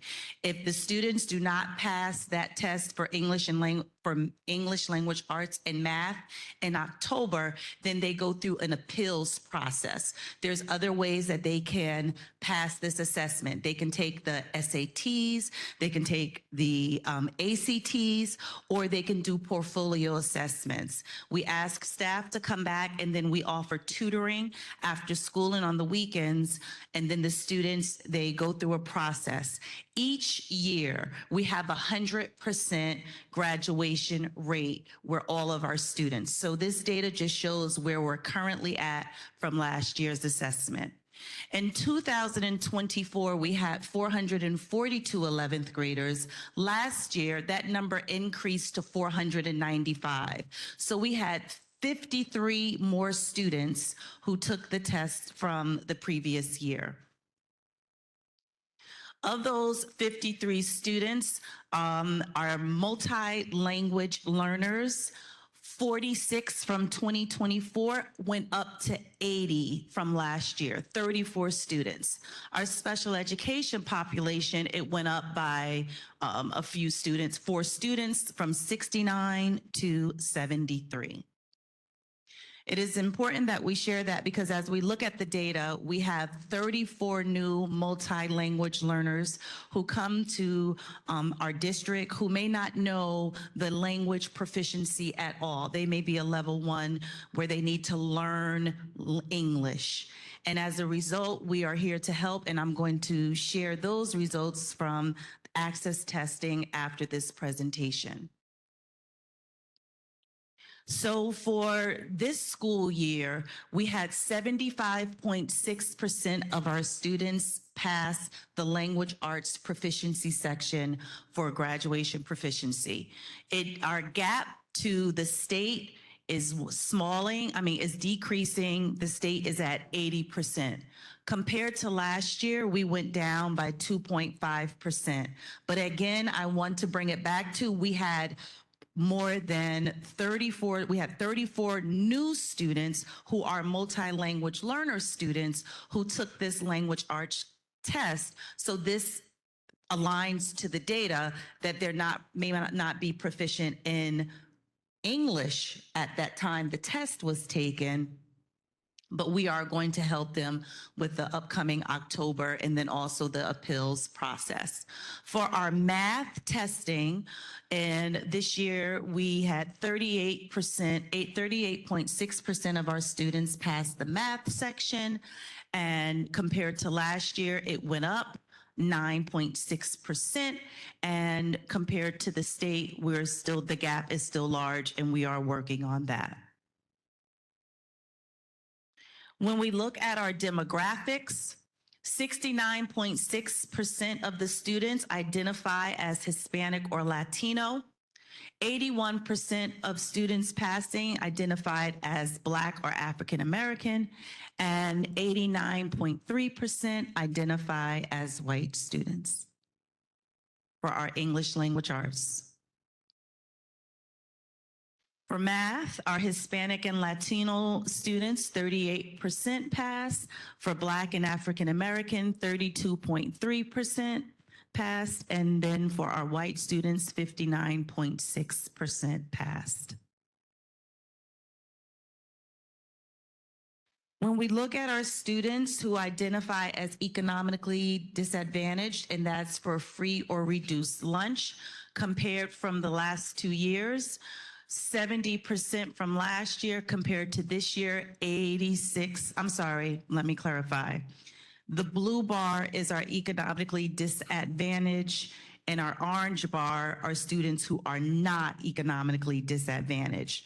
So 70% passed who were economically disadvantaged, and 86.6 were not economically disadvantaged for language arts. And then for math, 37.2% of economically disadvantaged passed, and 41.5% were not economically disadvantaged. And we continue to break down the data to see also how our programming is going to support our students individually. And that is the presentation for our New Jersey Graduation Proficiency Assessment. Again, upcoming October, the students who did not pass will be taking the assessment again, and then the portfolio process. And I'm going to end it with this. Every year, our students pass graduation proficiency. We have over a 90% rate overall. And so now I'm going to speak to access testing. Access testing is for our multi-language learners. And as I shared earlier in the previous presentation, that we have an increase in our multi-language learners population. Access testing is it assesses comprehension and communication in English state-to-state English language learners. It measures a student's English proficiency. It is not a comparative analysis from year to year. And students need a score of 4.5 to exit the program. Students are measured on listening, speaking, reading, and writing English. Students are scored on a scale of 1 through 6. This slide breaks down that we had 1,122 students who identify as multi-language learners, and broken down by demographics. 1.9% Asian, 8.9% white, 13.1% Black or African American, and 76.1% identify as Hispanic and Latino. When parents register into our district, you select what your ethnicity is, and this is how we generate these reports. So 28% of our students are in the entering category. Again, with listening, speaking, reading, and writing, that is a majority of our students who may have just came into the district. And that means they're not speaking any English. They don't understand the language yet. And so that number does not reflect the enrollment date. The test is given every March. If a student comes into the district February 28th, they must take the test in March. So it is not about time in district, it's when the test is given. Our second category is students fell into the emerging category, 24.1%. It's showing that our students' language learning skills are developing, and that again, they're newly enrolled in our district. When we look at the middle bar, that's developing. That means that our students are in the process of learning the language. And so we had 30.5% of students fall into that category. Those students are receiving targeted support to help them become proficient in English language skills. And then when we get to 4, 5, and 6, 4 is expanding. And students must receive a 4.5 in order to test out of access testing, and then to take the NJSLA testing that we do every year. And so for this category, 14.7% were expanding, 2.6% were bridging, and 0.2% were reaching. Once they get into those categories, they're testing out, and that's what we want. And so those 3 bars indicate that our programming is working. Once they test out of our multi-language learners, our ESL, our bilingual programming, they have to remain monitored so that we can ensure that they are continue to grow in their educational process, but they do not have to take access testing. So what we do, we put in place our interventions to help our students. These, again, are our multi-language learners who do not speak English. So we have our Welcome Center that provides comprehensive support not only to the students, but also the families to help bridge that communication so that they can be involved in their child's education. We offer sheltered instruction, observation protocol, and we do professional development to our administrators, to our teachers, and it is to help give them guidance on how to meet the needs of the students in the classroom with their content and language. And that's for all learners. And so we are trained in how to help students learn through pictures, simple words, and hands-on activities that help students with practicing English simultaneously. We also provide content area, that's our math, our science, our social studies, and our health teaching that includes language development opportunities. We offer after-school tutoring, K through 12, in all of our schools to help support our students.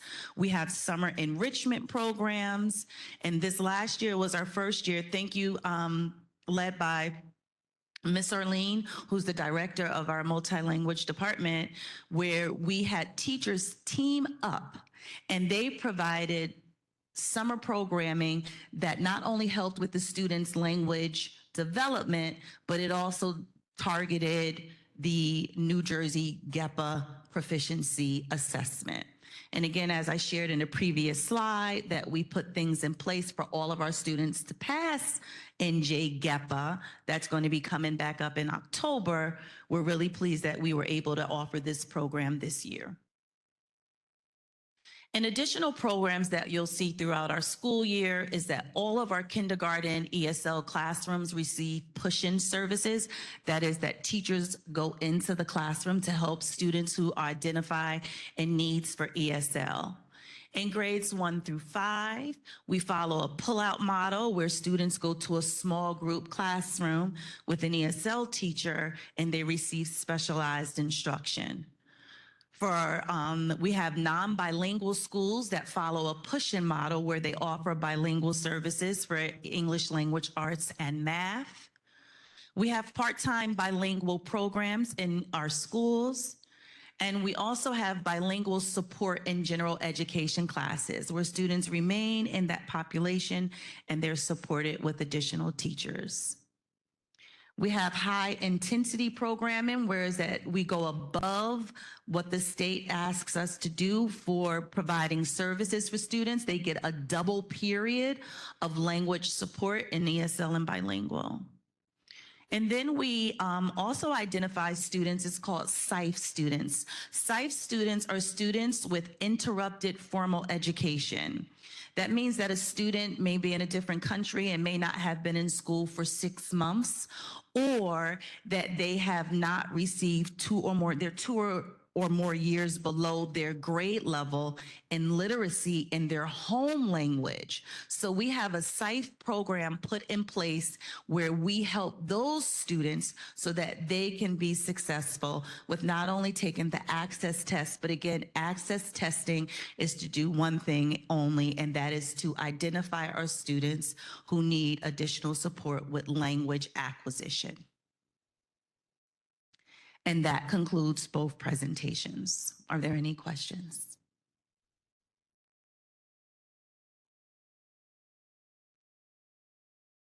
Thank you.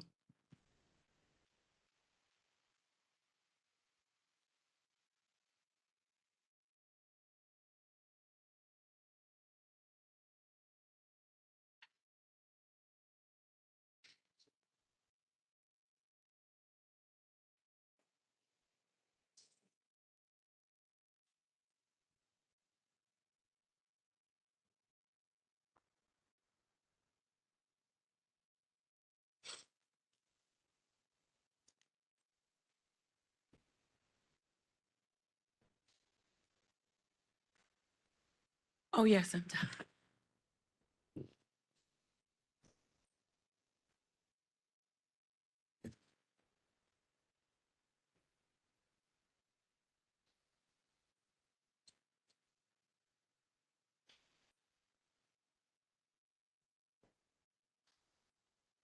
And as the board comes up here, I like to conclude the superintendent's report with just acknowledging everyone who attended tonight's meeting and shared your voices. Your voices do matter, and we're grateful that you care and share your concerns.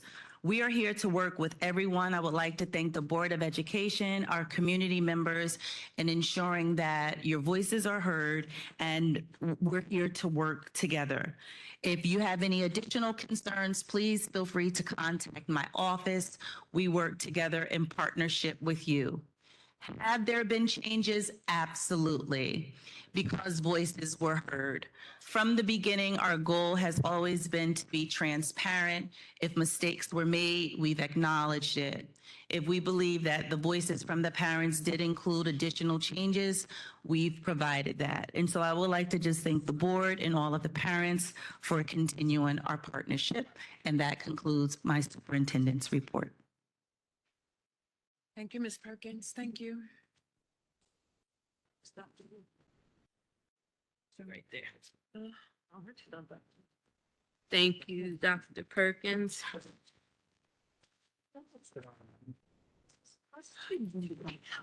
At this time, we are going to move on to the education report. I mean, read it. We're just going, we're both right through. Yeah, no, I just wanted to let the public know that ordinarily we hold the personnel agenda until we go into closed session and figure out if anything needs to be amended. I don't think we're going to go into closed session before we vote today. So Donna just put new supplemented agendas, which now have the personnel agenda on it. So if anybody's interested in looking at the personnel agenda, they're up front there. Thank you. It's also being posted online. Thank you. Is this me or you, Joe? This is just one meeting. It's just. Yes. It's one meeting, so it's you, your turn. The Education Committee, upon recommendation of superintendents of schools and assistant superintendent, presents the following motions to the Linden Board of Education for approval. I approve item 1 through 49. I respectfully ask for a second. Second. Any discussion? Roll call. Ms. Pino, Yes. Ms. Thomas, Yes. Louise, Yes. Ms. Armstead, I would like to recuse myself from agenda item 8-6 and 11-14, but yes to all other agenda items. and Dr. Berghammer. Yes. Thank you. At this time, we'll move on to the personnel report. The Personnel Committee, upon the recommendation of the Superintendent of Schools, presents the following motions to the Linden Board of Education for approval. All appointments and reappointments are contingent upon and may be modified based on student participation and the district's receipt of sufficient state school aid and other revenue funding. I approve items 1 through 42, and I respectfully ask for a second. Second. Any discussion? Roll call. Ms. Pino. Yes. Ms. Thomas. Yes. Ms. Ulyss. Yes. Ms. Armstead. Yes. and Dr. Berghammer. Yes. Thank you.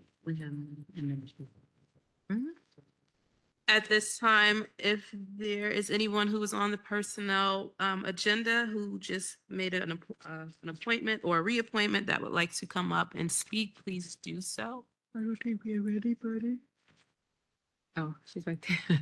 Somebody's in the audience.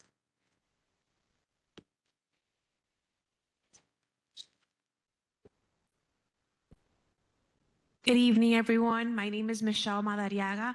I've been appointed as a vice principal at school number 2. I just wanted to take a moment to thank you for this wonderful opportunity. I do hope to help support Linden schools and do a great job supporting our students. So again, I wanted to take a moment to thank you all for the fabulous opportunity. Thank you. You're welcome. Thank you. Congratulations. Congratulations. Thank you. At this time, we will move on to the finance report. The Finance Committee, upon the recommendation of the Superintendent of Schools and the Business Administration Administrator, Board Secretary presents the following motions to the Linden Board of Education for approval. I approve items number 1 to 38, and I respectfully ask for a second. Second. Any discussion? Roll call. Ms. Pino. Yes. Ms. Thomas. Yes. Ms. Yuliz. Yes. Ms. Armstead. Yes. And Dr. Bergen. Yes. Thank you. At this time, we'll move on to Buildings, Grounds, and Securities Report. The Buildings, Grounds, and Security Committee, upon the recommendation of the Superintendent of Schools and Business Administrator, Board Secretary, present the following motion to the Linden Board of Education for approval, items 1 through 10, and I respectfully ask for a second. Second.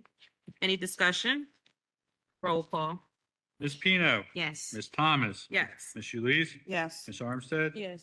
And Dr. Bergen. Yes. Thank you. At this time, we're going to move on to the Planning and Policy Report. The Planning and Policy Committee, upon the recommendation of the Superintendent of Schools, presents the following motion to the Linden Board of Education for approval for item 1. Respectfully ask for a second. Second. Any discussion? Roll call. Ms. Pino. Yes. Ms. Thomas. Yes. Ms. Yuliz. Yes. Ms. Armstead. Yes. And Dr. Bergen. Yes. Thank you. At this time, we are going to move on to comments from the public. Members of the public desiring to make a public comment may come forward at this time. For those watching online, if you wish to make a comment or ask a question, please utilize the raise your hand feature on the online meeting platform. Please begin your comments by stating your name and address. Individuals are invited to speak on one topic at a time, and no individual will speak more than once until all individuals so desiring have spoken once. The public is reminded that to ensure the efficient and orderly operations of the meeting, members of the public will be limited to speaking on items for 3 minutes.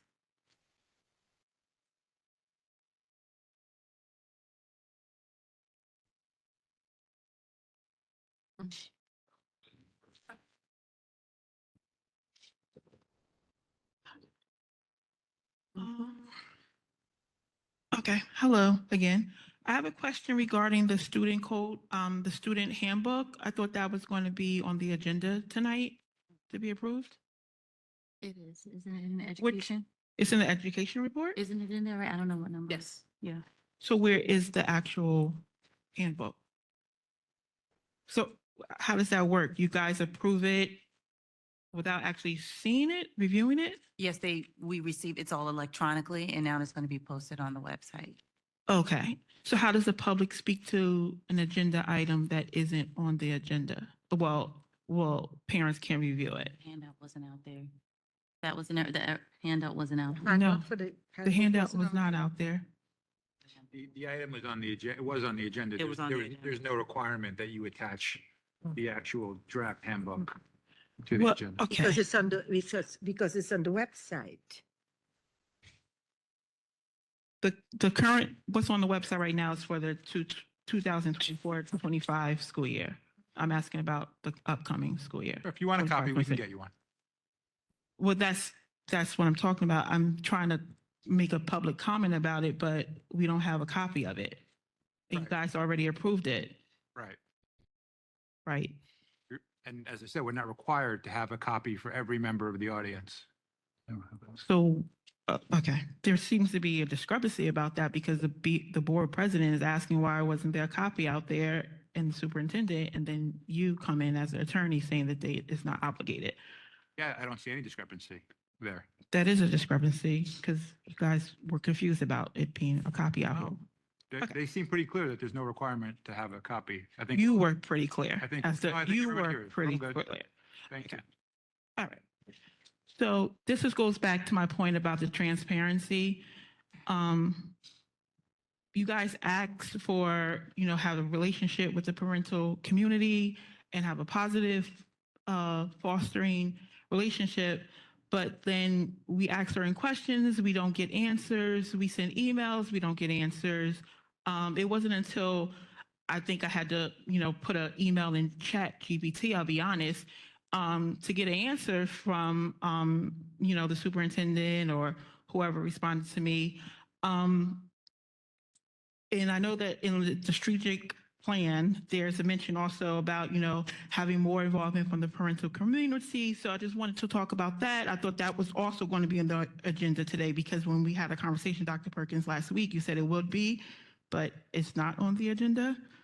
No, I like to clarify a few things. And I'm here to work with you, Ms. Williams. So I'll definitely give you a call and we can go through whatever questions that you may have in regards to the code of conduct.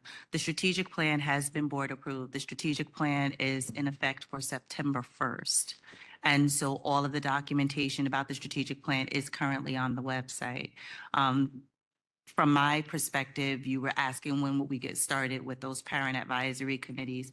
That's going to come from the building level. So that will be an outreach to all of our parents once the school year starts, because it's not just parents. It's when the school year starts, it's students and staff all collectively to build on that leadership team. And again, any other questions that you may have, we're here to answer. As the attorney said, that we are not obligated to have it there. So we follow the direction from under the attorney, but we will get a copy to you. Okay, because like And I said, everyone. speaking on it, you can't speak on something that we can't see and can't review. We talked last week about the code of conduct and, what punishment will the students have if they're not dressed in uniform. So now you guys approve something and the parents are not even seeing, and, a few parents already spoke about, how it is unfair to, have students removed from class and all of that. So I just thought that that was something that will be, provided to the parents so that we can review it as well. If you definitely, if you are sincere about the relationship, having the relationship between the administration and the parent community and really, building upon that. You guys want us to enforce, tell our kids that wear the uniform, blah, blah, blah. But if we're not, if we are opposed to certain parts of that uniform policy, we should be able to, voice our concerns and then come to an understanding, come to a compromise. But, when you're not providing those things to the community prior to making decisions, it's hard to say that you guys are being sincere when you say that you want to have those relationships with us. And just back to the survey thing, I know it's beating a dead horse. I know it is. But that's just another example of the lack of transparency, because the survey was open from March 14th, I believe, till March 21st, or correct me if I'm wrong. But according to the website now, it's saying that it was open until April 29th. However, on April 29th, you guys had already voted on, you shared April 1st, you shared the results from the survey on April 1st, had the fashion show, all of that, told us that it was 65 versus 45. And then now on the website, it's saying that it was open until April 29th. So which one is it? And then we've been asking for months for the results from the survey. At the April 1st meeting, you shared that you will provide the results on the website. And now 5 months later, it's finally on the website. So again, just goes back to the transparency. You did mention it at the April 1st Board of Ed meeting that you would share it. And then 5 months later, I don't know what happened. And we talked last week, I know you mentioned something about the platform, which was SurveyMonkey, if I'm not mistaken. It should have been accessible to you to share that to the public. I work in e-commerce. Part of my job is doing post-purchase surveys for my company. And I send out a monthly report to my supervisor on those survey results. It's not hard to get. SurveyMonkey is very user-friendly. So it's just, I'm trying to understand why it took 5 months to provide the community with the results from the survey. If it was up. Excuse me, you have been on for over 5 minutes now. All right. Like I said, I know it's beating a dead horse, but again, like I said, it's just, if you guys are really sincere about, fostering that relationship between the parental community, I just wish that you actually own up to that and do the things that you say you're going to do. I can meet with the registered. Yes. Well, Mrs. Perkins is going to meet with you. And one of the things I could tell you, young lady, I'm not that young, but I'll take it. I have a baby face. No, can I tell you something? I am so impressed with you. I was sitting down up here saying, you should run and become work at a PTA. Well, you're so amazing. Well, there is an opening for the McManus right now for vice president and president, but I don't think I have the time commitment for that. I'm a full-time working mom of 3, but we'll see. I reached out. Please think about it. I think you'll be amazing there. Okay. All right, yes. But we really gotta move on. Thank you. Thank you. Just so the boards, I mean, I know you're aware about the transparency efforts that you make, but you might not always be aware about the efforts that our administrative team makes. Yes. Led by our superintendent, our assistant superintendent, and our business administrator. Whenever anyone has questions, and Ms. Williams has had several questions in the last several months about the uniform policy, they're immediately answered, right? They're answered in detail to correct any misperceptions or misgivings she might have about the law or the policies on them. And that's done extremely professionally, quickly.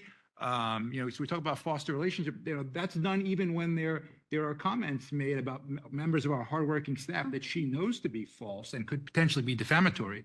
But there's transparency here. We respond right away. We give her whatever information she needs.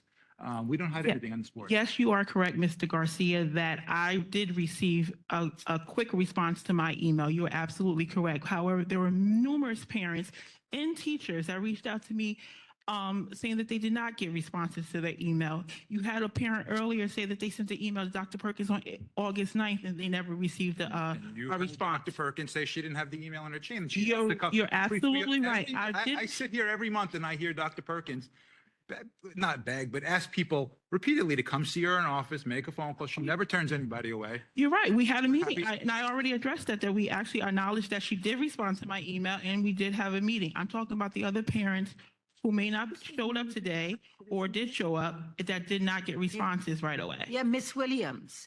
Yes. Dr. Perkins said she would meet you after the meeting. Oh, so please, yes. when the meeting I was responding to Mr. Garcia. Yeah. So have a seat there and she's going to meet with you. And I would also like to get to know you. I still think you're amazing. Okay. But please, okay? Thank you. I was just responding to Mr. Garcia and he made a comment about defamatory response. I don't know what that was about. Yeah, when you make knowingly false statements that a member of our Board of Education, one of our employees, engaged in illegal activity with respect to bid procurement, that could be defamatory, and they could file. Sir, they could I file didn't for- make again, you- any statements. I followed the proper protocol. I filed a petition of appeal as per my rights as a parent. That's what I We did. filed an answer, and we'll have our day in court. We will. and We will. All right. I'm so happy that But you there were also brought that up, sir. there were I'm also so happy that you brought that up. No. I'm so happy This that you has brought that. to, no, This this is, has, no. Yeah. He wanted to bring up, come he on, wanted let's to talk bring to that up. Mrs. Perkins after. Come on, talk to Mrs. Perkins after.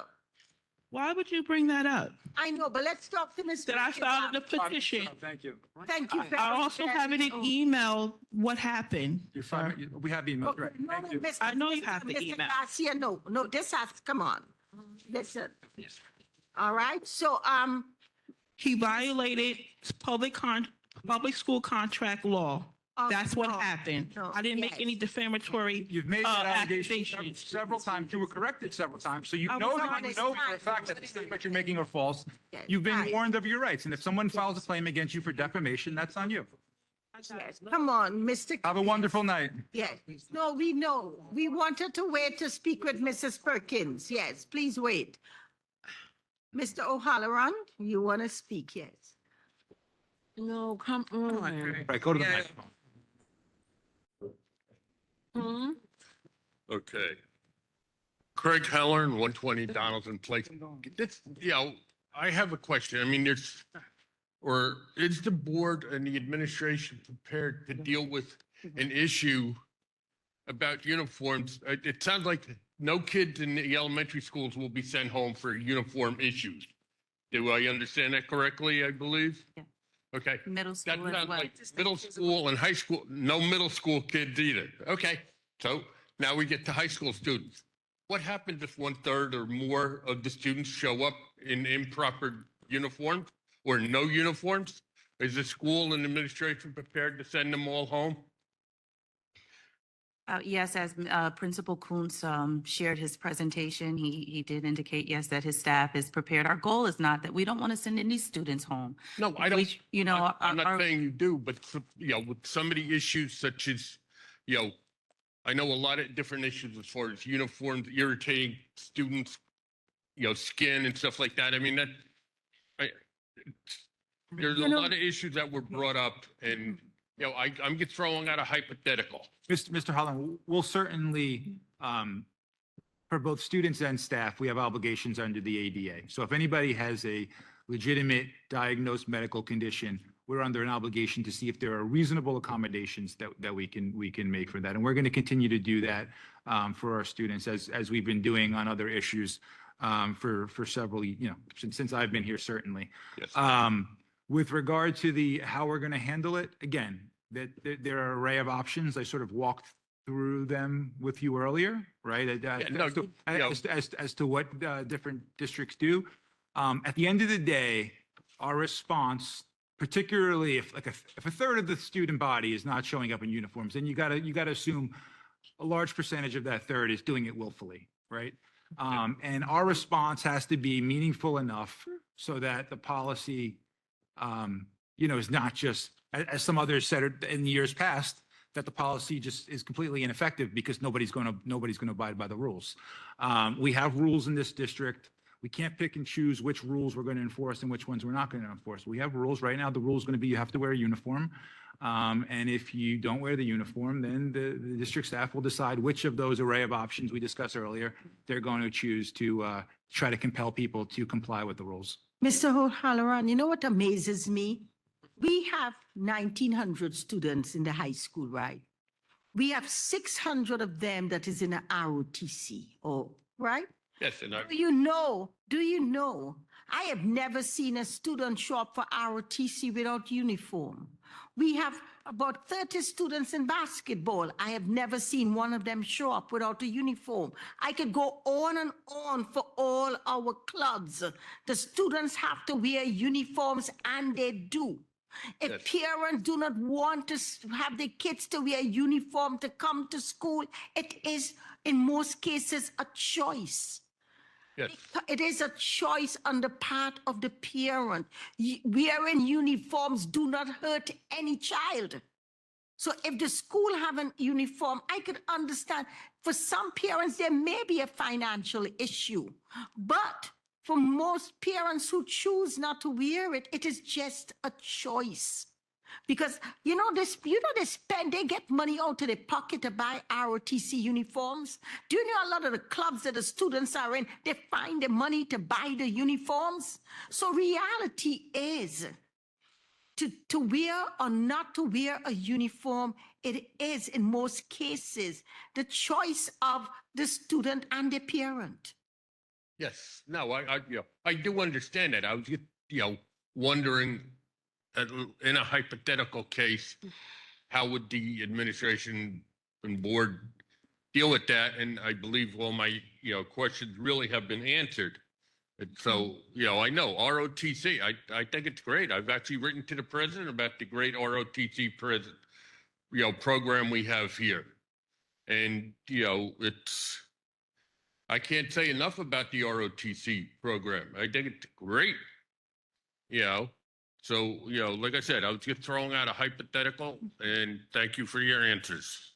And lastly, I want to also share this with you. For parents who have multiple children, over time, the cost of uniform goes down, because if the uniform is taken care of, the uniform passed down to younger sibling, because only time it becomes difficult is if the uniform itself changes. But statistics have proven that initially it is a cost, but as time goes on, the costs become less for parents because of the fact that uniform transfer from one age group to the next, if it is well taken care of.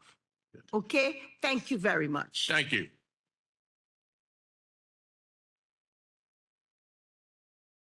Hi, good evening. Kim Cavalis, elementary technology teacher at schools 8 and 10. I just, I always like to give you my little updates. So this past Tuesday, one of the programs that we have in the elementary school is called Seesaw.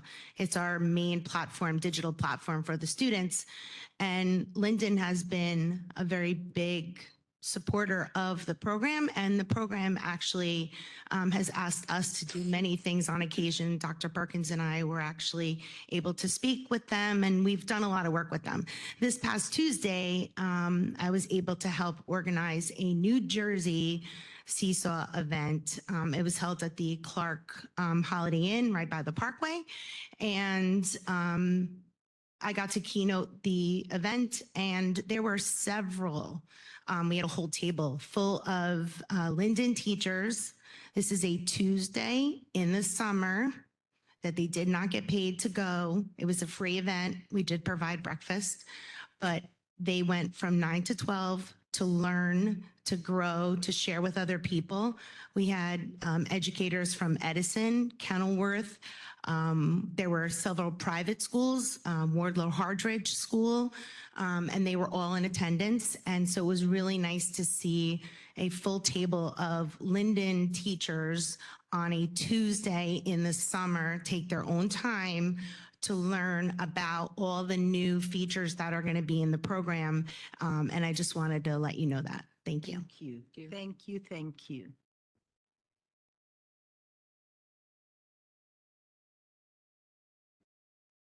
Good evening. Look here, Carter Blocker, 35 East Elizabeth Avenue. LEA Vice President, I'm speaking on behalf of my president, Tanya Martin Cooper.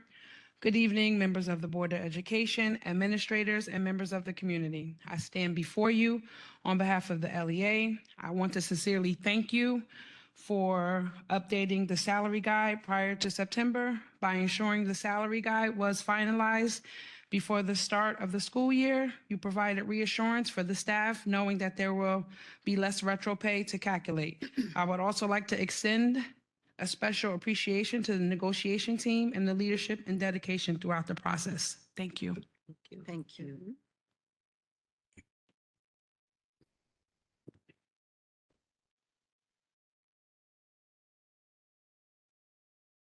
Hello, Barbara Buccino again.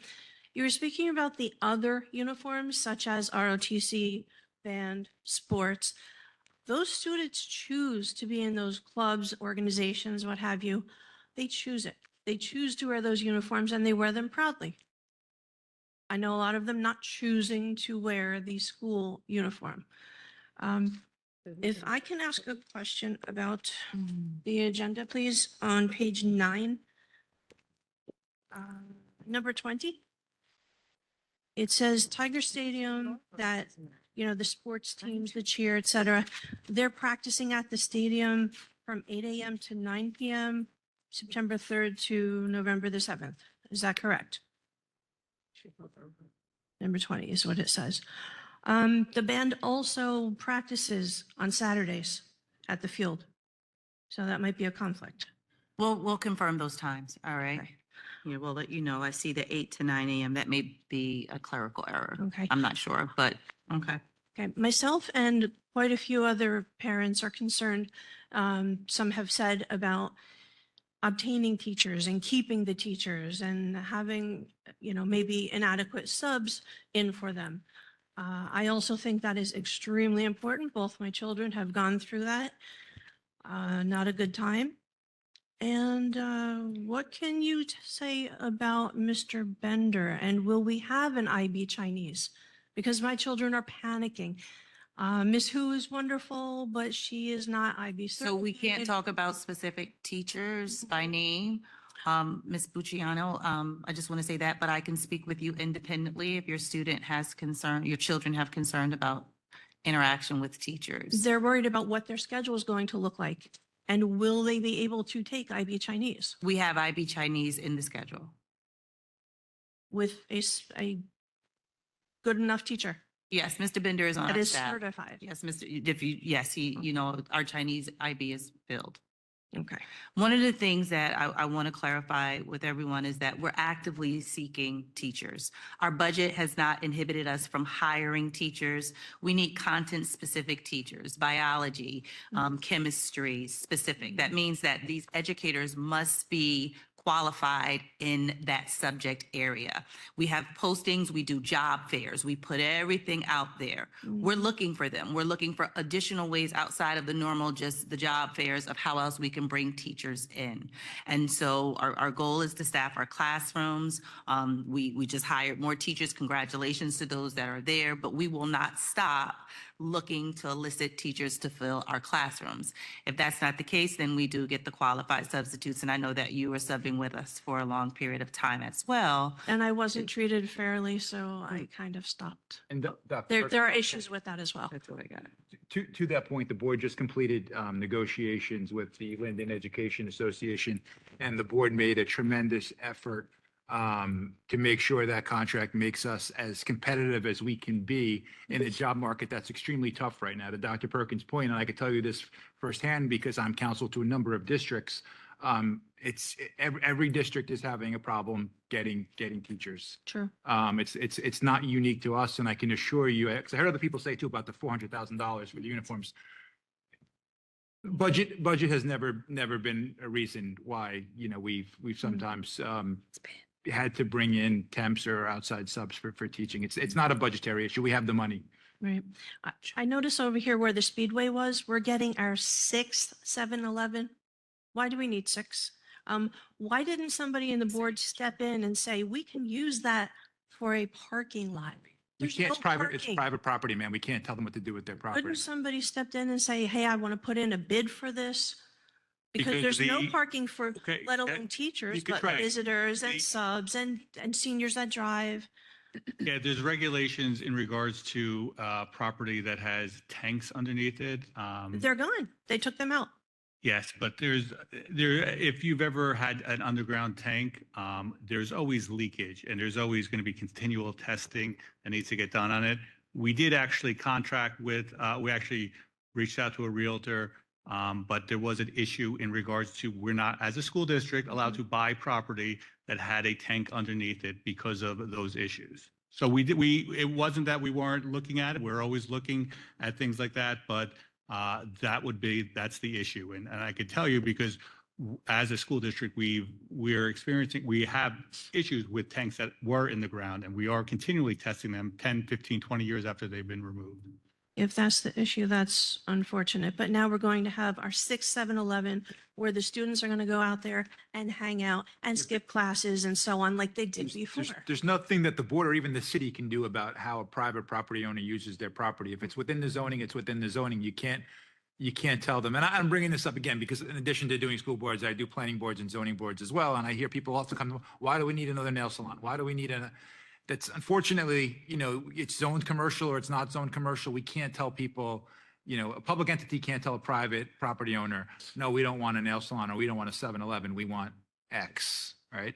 To your point, and to Mr. Sarapigli's point, the board could explore purchasing the property if there aren't any environmental issues such as issues with tanks and things of that nature. And then our price to use it for a parking lot would have to be competitive with whatever the 7-Eleven or the Speedway is willing to pay for the property. Didn't it, John? Because we did recruit a real estate agent, but didn't they try to sell us that little piece of land over there for over $8 million? Which land? That one by the Well, seven. that's what it was listed for, but. Yeah, they.